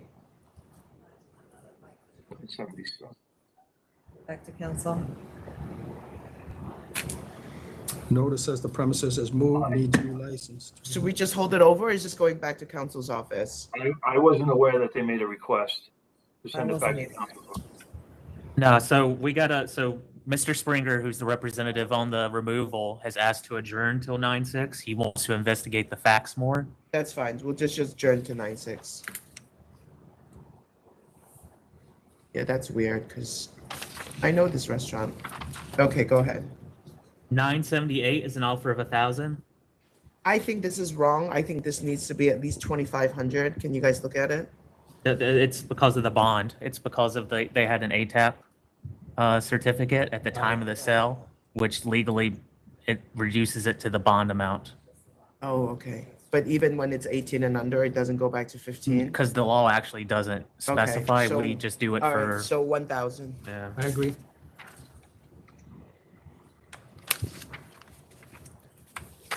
Okay, 979 is an offer of 10,000.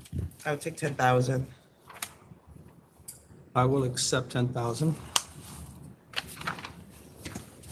980 is an offer of 5,000.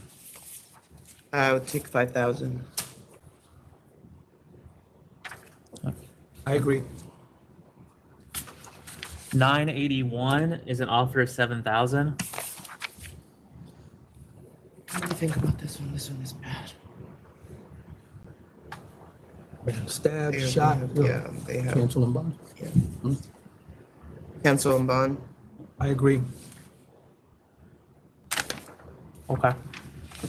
982 is an offer of 5,500. 5,500. Commissioner. This is constant maximum occupancy and constant DJ, so please send a note to Joe to check again. I agree. 983, this was a no contest default at pleading. I'm gonna take 3,000. I agree with 3,000. 984 is a new on-premises wine application. I'm gonna hold this over to 9,600. Can you tell applicant to come, please? 988 is a new on-premises wine application. I'm gonna do the same thing. Why it was a short meeting. Why didn't they come? Yeah. None of the licensed people came. So over to 96, Commissioner. I agree. Very clear that I'm just too soft. 989 is also a new on-premises wine application. I think this one has community board approval. So I was okay with this one. You okay with this one? You know what? Just bring them in. 9,600. Commissioner. I agree. What was it, 989? 989, yeah. 991 is an offer of cancel and bond. Cancel and bond. I agree. 992 is an offer of 500. 500. Commissioner.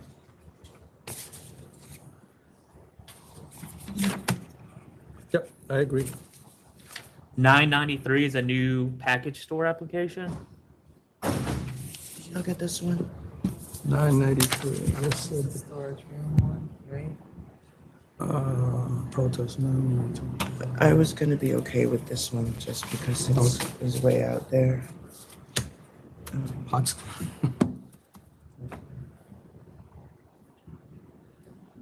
Storage room. Does the storage room have to be licensed also?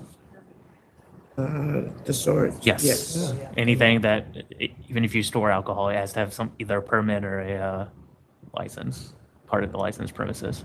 So I take it that it's not licensed at this time.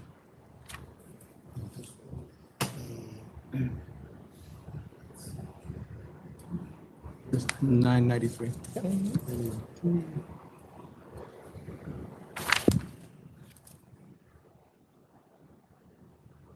It's a new package store. Is there an application to license a store? Well, this one would be for the new package store. For both? Oh, okay. Yeah, I think the storage is part of the premises, correct? Uh-huh. Yeah. Oh, okay. Right, so it's basically the store and the area, because it's in a two, and this is a space. Okay, so you talking about the basement, Commissioner, or Yeah. no? Okay. Yeah, it says here that, So the basement is not going to be part of the licensed premises. That's why there's a yes, it locked says, door yeah, to the that's where the staircase. alcohol is going to be stored. Is that what they said? Yep. Right, there's one door looking.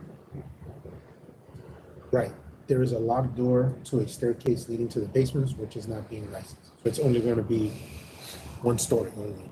And that door has to remain locked because they're not going to license it. Yeah, if you take a look at the diagram, there's only one floor that's actually, All right, so Would it be essentially, better if they come? how far out is There are Potsdam? questions, we should not license it. Somewhere in there you saw them saying they're using it. yeah, no, it clearly says that where the storage room Okay, is where so the then let's alcohol will hold be it stored. over. Let's hold it over, right? All right, tell them to come, So is that please. 9,600? Okay. 994. 994 is an offer of 7,500. What do you think about that? Prescription drugs behind the counter. Criminal case was dismissed. License 6 years. I was saying 10,000. Okay. Counter at 10,000. Okay.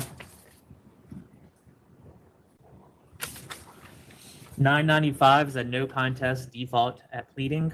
This is, I was at cancel and bond. Yeah, okay. I agree. Cancel and bond. 996 is an offer of 750. This is a bad situation. It seemed like they Slash wounds to the head and back. They weren't necessarily, there wasn't sufficient proof that they were. They didn't call 911. Access to video. Yeah. You had some lame excuse why they couldn't view the video. Yeah. I'm gonna counter it 1,500. Okay, I will agree.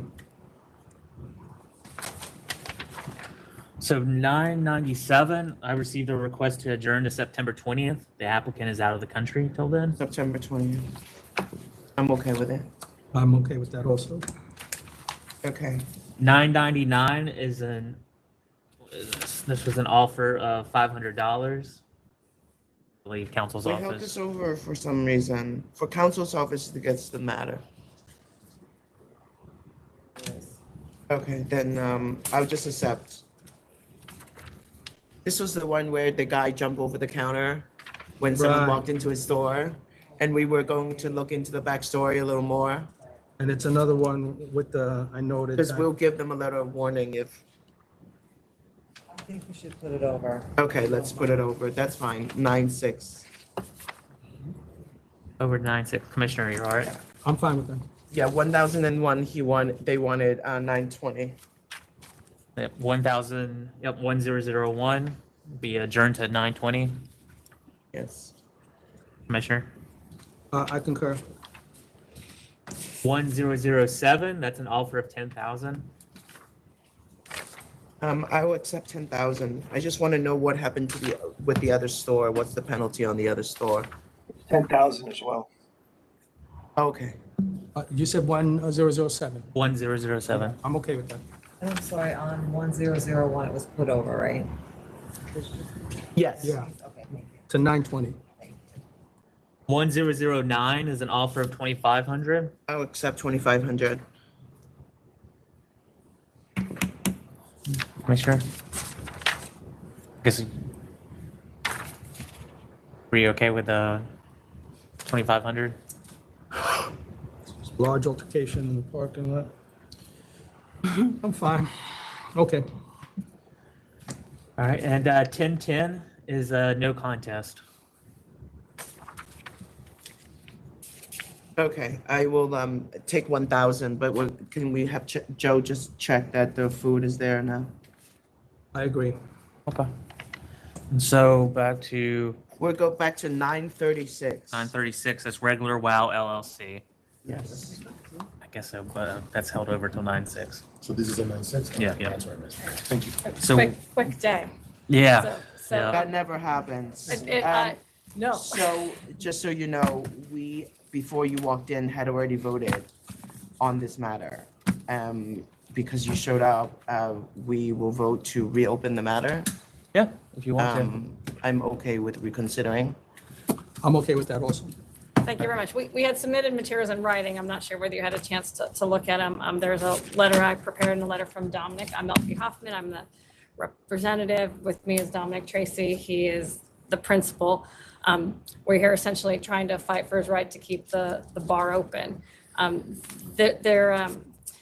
The charges all relate to corporate changes that hadn't been approved, and it's really going back almost 10 years. Over the history, we have filed 2 corporate change applications. In fact, all of the information about the principles that you have is because it was in our last corporate change application, which was disapproved.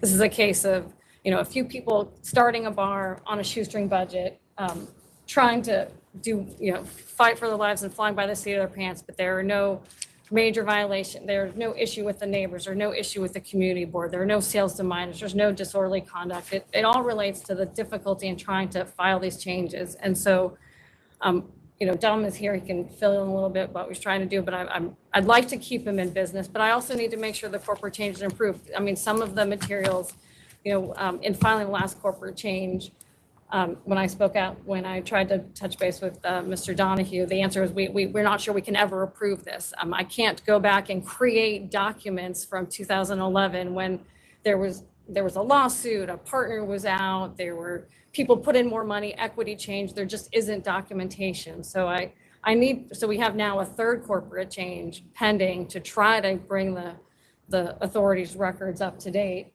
you know, Dom is trying to keep the business alive. The lease is up. He doesn't want to renegotiate and, you know, pay more rent and commit to an extension of the lease unless we can get this settled. I don't want to settle this violation until we can get a corporate change up and running as well. But this is, you know, this is not, these are not egregious. They all relate. You know, there was a lawsuit with one partner. One of the other partners was hit by a truck and killed in a bicycle accident, tragically. His widow, also young and inexperienced, and didn't hire a lawyer for ages. Only last year was she actually appointed executor of the estate for limited purposes. So it's messy, but this is not, these are not egregious violations. This is. But can I interrupt you for a second, please? I want to interrupt you just on that point you just made, that the wife was an appointed executrix of the estate. It was only last year, is that correct? Yeah, and in fact, it's okay, taken but the us. sale of his shares, she sold back in 2016 when he passed away. Is that correct? No. No? No, I think one of the changes, Dominic had intended, no, he didn't pass away until, when did he, 2000? It was 2016. 2016 he passed away. James Scott passed away in 2016, didn't he? Yes. That's right, yeah. Okay. Was he indicated on his application that he was single, but in fact, he was actually married? The application was filed before he was married. Okay, so then we have a Miss Wallegram who stated that she was his wife, and That's then correct. she went ahead and sold his shares. And there was an issue of whether or not he actually had 4%, as he indicated to the FLA, but according to the agreement that she entered into, he had a 10%. Yeah, and that relates to, I can go back and explain the history and when they started the business. I just want to know. And then we have Mr. Sester, who's been part of this corporation since its inception. And according to the accountants, he's had a 25% interest in this corporation since its inception. So he's been available since 2016, 12. Yeah, I can go through point by point those. James Scott was initially. Why don't you start with the first stipulation, the first renewal period, when you were asked and way of the license bureau to do a change in corporate structure, okay? And that was in 2017. That Correct. was never done, right? So that was never done. I'm sorry? Well, there were two prior corporate change applications to the pending application. And yeah, so James, my understanding, James was initially given 4% equity, which is what we filed. And that was when Adler Millord was going to have 35% of the company because he was going to do the construction in lieu of a contribution. So as the company had, Adler Millord didn't fulfill that obligation and everybody put in more money and did more obligations, it shifted. And at one point, Adler was, we'll get to that one later. There was a lawsuit. Let's start with the first 2017 renewal, okay? We learned that Mr. Scott had passed away. And part of that agreement to renew that license was a stipulation to do a corporate change within 15 days. That was never done. Then for 2019-2021 renewal, the issue came up again. And once again, the renewal stated that James Scott was alive, when in fact he was dead since 2016.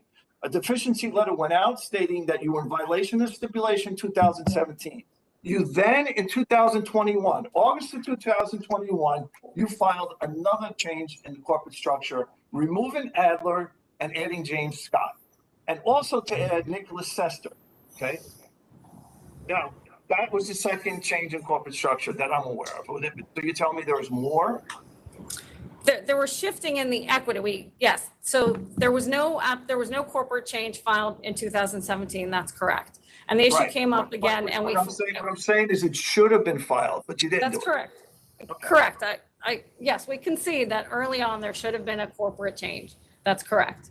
When we filed the second one, when we finally filed it after the lawsuit was settled, the percentage of his equities were changing. And so that made it difficult. So James had passed away, but we couldn't file a new one because Adler, there was a pending litigation about the 35% that the contractor was supposed to get. And so nobody knew exactly where the numbers were going to lie, whether it was 4% or 10%.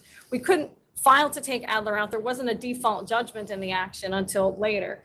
And then that corporate change was disapproved because the deficiencies came up at exactly the beginning of COVID, and we were never able to collect the information that, I mean, again, Dom will concede that we should have been able to get it, but they were just focused on trying to keep the business alive. And so us trying to track down the documentation for all of these transactions, you know, we were in touch with the corporate attorney who had handled the default judgment. We were trying to get information from Kelly, who's also inexperienced. There's still no corporate state attorney. I am still trying to figure out exactly what she needs to do in order to distribute the estate to her directly. So we filed this recent change with her as the executor, because these are green people. These are not corporate, heads. And so when we filed that corporate change, it was disapproved because we weren't able to get initial documents. And the way licensing is set up, I have to put the names of the current principals on a renewal form. So when we take him off, we are literally, if we take off somebody that has passed away, we get a request from licensing to go back and fill out the exact same ownership. So it's not like we represent that he's alive when he's dead. We have no choice in the renewal process, but to put in all of the names of the principals as currently on file, whether they are dead or alive. And did you choose to leave Nicholas Chester, off for these renewals too? I mean, what's the explanation for that? So Nicholas Chester, well, again, I have to file renewals exactly as they're currently on file. Nicholas Chester has been, in my opinion, a bailing since the inception of this corporation. It was not to that. Yeah, no, that's not correct. In fact, and so the letter tries to explain. Nicholas Chester was a. So is the CPA then misrepresented facts in his letter that he submitted? Is that correct? That's correct. That CPA came on after the fact, and it is correct to that CPA's knowledge. The CPA was hired in 2014 or so, and he spoke. And we can get a letter from the CPA to correct it, but my letter tried to explain this. As long as that CPA has been a CPA, Nicholas Chester was a member. But that was not initially. Nicholas Chester was a friend of Dom's who made personal loans to Dom, and Dom contributed. The amount of $88,000, is that right? In the aggregate, that's correct. Yeah. And then when it became clear that the company wasn't going to be able to pay it back, there were agreements various agreements over time in which Nicholas's loans to Dom, which were personal loans, and again, unfortunately not documented. There just isn't documentation for this. I can't produce it from 2010, 2011. There was money that was lent to Dominic that was then converted into equity of the corporation later on. So that's where Nick Chester comes in. So at this point in time, the wife has not been appointed executrix yet, or she has been? Well, I don't have letters testamentary. I have a judgment which has been submitted in connection with the various corporate changes. She was approved as executor to settle personal injury lawsuits. I mean, there are no assets. James was a young kid with an owner. His only asset is pretty much the ownership of this bar. Yeah, which we're still not clear. Was that 12% or 4%? I believe it was at 10%. According to the application, it was 4%. According to the CPA, it was 12%. According to the agreement that James Scott wife entered into with Walter Graham's wife, it was 4%, and then the agreement says it was 10%. At the time of the second corporate change too, Dominic had agreed to purchase the shares from Kelly. We actually tried to amend that corporate change application because Dominic didn't have the funds, and so that transaction was off. And as part of the second corporate change, we actually submitted a personal questionnaire for Kelly, but the examiner didn't let us make that change on the pending application.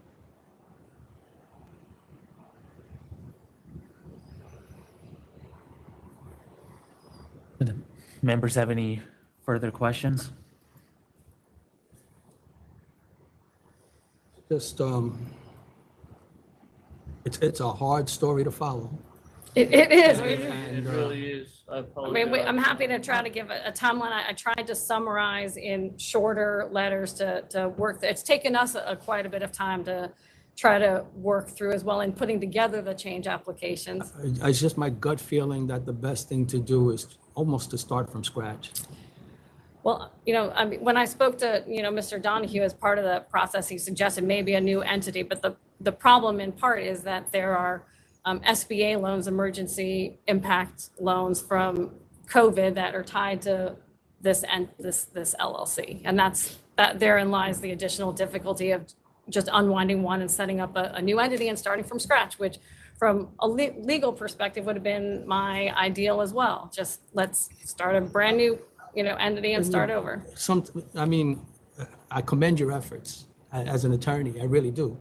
But sometimes we just can't fit that, that square into that round hole. It just can't be done. There's just too many things attached to it. Just my gut feeling. I just honestly do believe that the best thing to do is to start from fresh, and there may be some consequences to that. And I'm really sorry about that. But there's a history here, and we can't just wipe it out.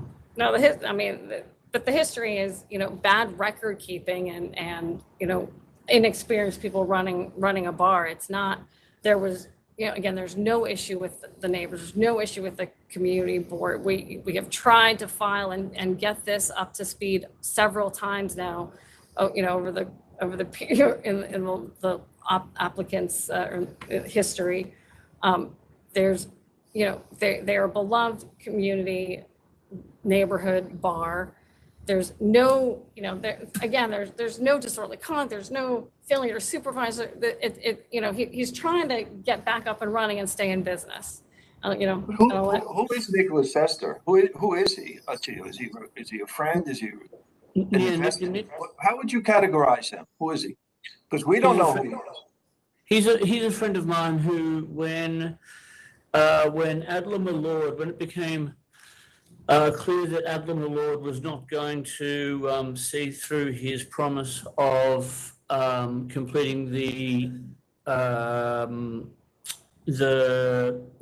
construction in to swap for equity, we sacked Adler Malord because he wasn't getting the work done. At which point we realized that we were in a big fiscal problem. A previous business partner of mine had also pulled out from Australia, had also pulled out, and so we were well short of money. So I called up Nick and I asked him for a personal loan, which he gave me, because Nick had been in several successful bands. I knew he had the money. He lent me the money as a personal loan, of which I had intended to pay back as a personal loan because he's my best friend. Then as the business began, the money just wasn't there at the time because the business was still growing and it was still happening. So I got Nick to agree. This was all done in a very amateurish way, I must confess. It was all done via the phone. And I asked him if he would consider taking on the money that he had loaned me, if he would take it on as equity and he would receive that money upon either the sale of the business or as the business gained momentum and gained more money, and I'd be able to pay him back in good faith. And so why were you trying to add him on as a principal to the corporation if that was simply the story that you just described? Why were we trying to add him on? Yeah. Because yes, sorry. When we were trying to file the application for James, we became aware that, in fact, Nicholas was being treated as an equity owner. So we tried to add him to the license. But what I can't provide is documentation to that early stage. Yeah, this all happened very early in proceedings, and having spoken to Nick's accountant, Sergio, he's simply going back the 11 years or thereabouts when we were in the process of desperately trying to finish this, because we were paying rent whilst we were still trying to finish the bill. So we were hemorrhaging money. Which we simply didn't have. And so we were in a panic mode, and we were just trying to do anything we possibly could to get this thing off the ground and just to get it there, to the point to which Chris had to put in more money Nick had to put in a little bit more money, and so equity was kind of flying around, but we were doing this all over the phone because we were desperately just trying to get this business finished. We were just trying to get this build finished, and we were in complete panic stations. And I mean, from the time that we got our liquor license approved, we were open 48 hours later. We were that desperate to try and get money flowing back into that business because we were fiscally in such bad straits. Because we've been in this position with this Adler Lord who had promised us $150,000 worth of construction for 35%, had then not done the work. And so we went and sued him. I mean, we went and sacked him. He then sued us. We countersued him. The ruling went in our favor to the number of $250,000, I believe. We never got that money. We were told that he had liquidated his funds and that we were never going to see this money. And so that was $250,000 down the drain. So it was a scramble to try and find this money. And so Chris had to put in more money. So his equity was changing. Nick put a little bit more money in. His equity changed. Nick was lending me money. My equity was changing. All of these things were happening in a real scramble. And it is, I couldn't agree with you more that this is messy. And I do apologize profusely for it. But it really, really was just four young people trying to get this dream, make this dream happen. And we were in extraordinary circumstances. We'd just been ripped off. And then in 2016, James died, of course. There were all of these things. I mean, James dying and us not changing the corporate structure. To be honest with you, I had my mind was spinning.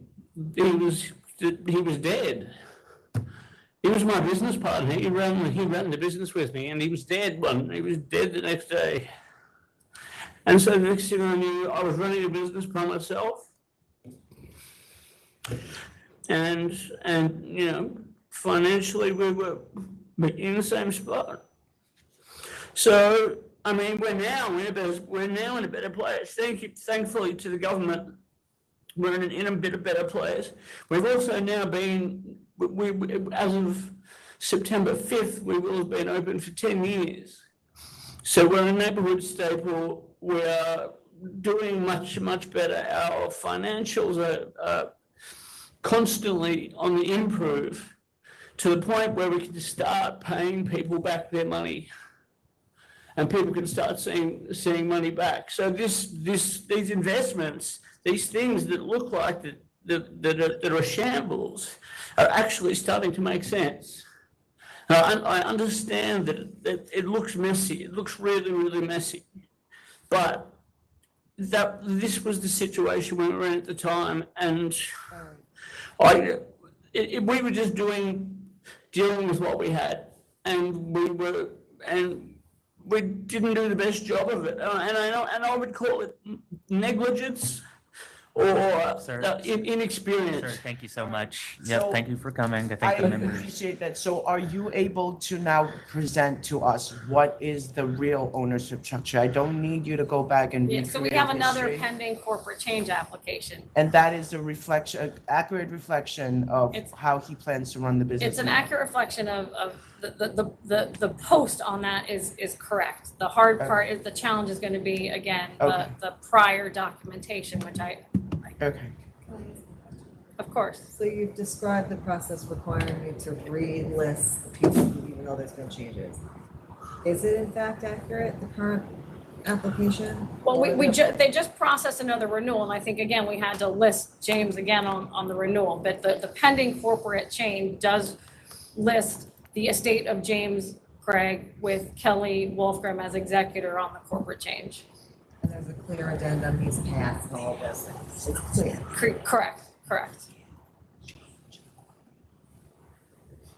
And I think he's clearly aware that now when there are changes, we have to disclose them. And I mean, to be And fair. it will be he knew automatically that before accelerated. now, right? Yes, And yes. he knew it on the several times that he was reminded of. Sorry about the terrible tragedy and the loss of your friend. However, it sounds like lawyers were involved at various stages, and it sounds like the reminders from the authority to make the application. That was Correct. known before and it's still known now. I know, right? I know. And some of the challenge just has been, again, when you file a corporate change, the examiners are trained to look for where's the purchase agreement from A to B. And I don't have a purchase agreement from A to B, and Yeah. so that's, When we get whether there, it's we an will talk more about it. When it's being reviewed, just reach out to us and we will look at it with this exercise in mind. And I'm sorry, it was Yeah, received on but, June 16th. That's the day. I'm that we going have to to accept the charges and I'm at 5,000. Commissioner?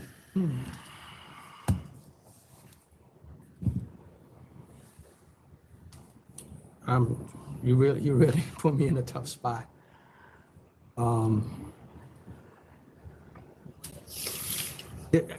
There's other problems down the road here. If you change, there are loans that are taken out under the old corporation, right?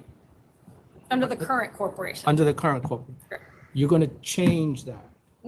No, I mean, Won't those loans be accelerated and come due if you change the corporate structure? that's correct. That's why we can't change the corporate entity. It has to stay in the same, regular WOW LLC has to stay in business because the loans are to EIADL. There will be personal obligations to repay those loans if the entity changes. But these changes of equity within the entity, no, those don't trigger acceleration under. How, anybody can chime in here. How do we make that comport with what the SLA requires in terms of who is actually the corporate entity that has a license?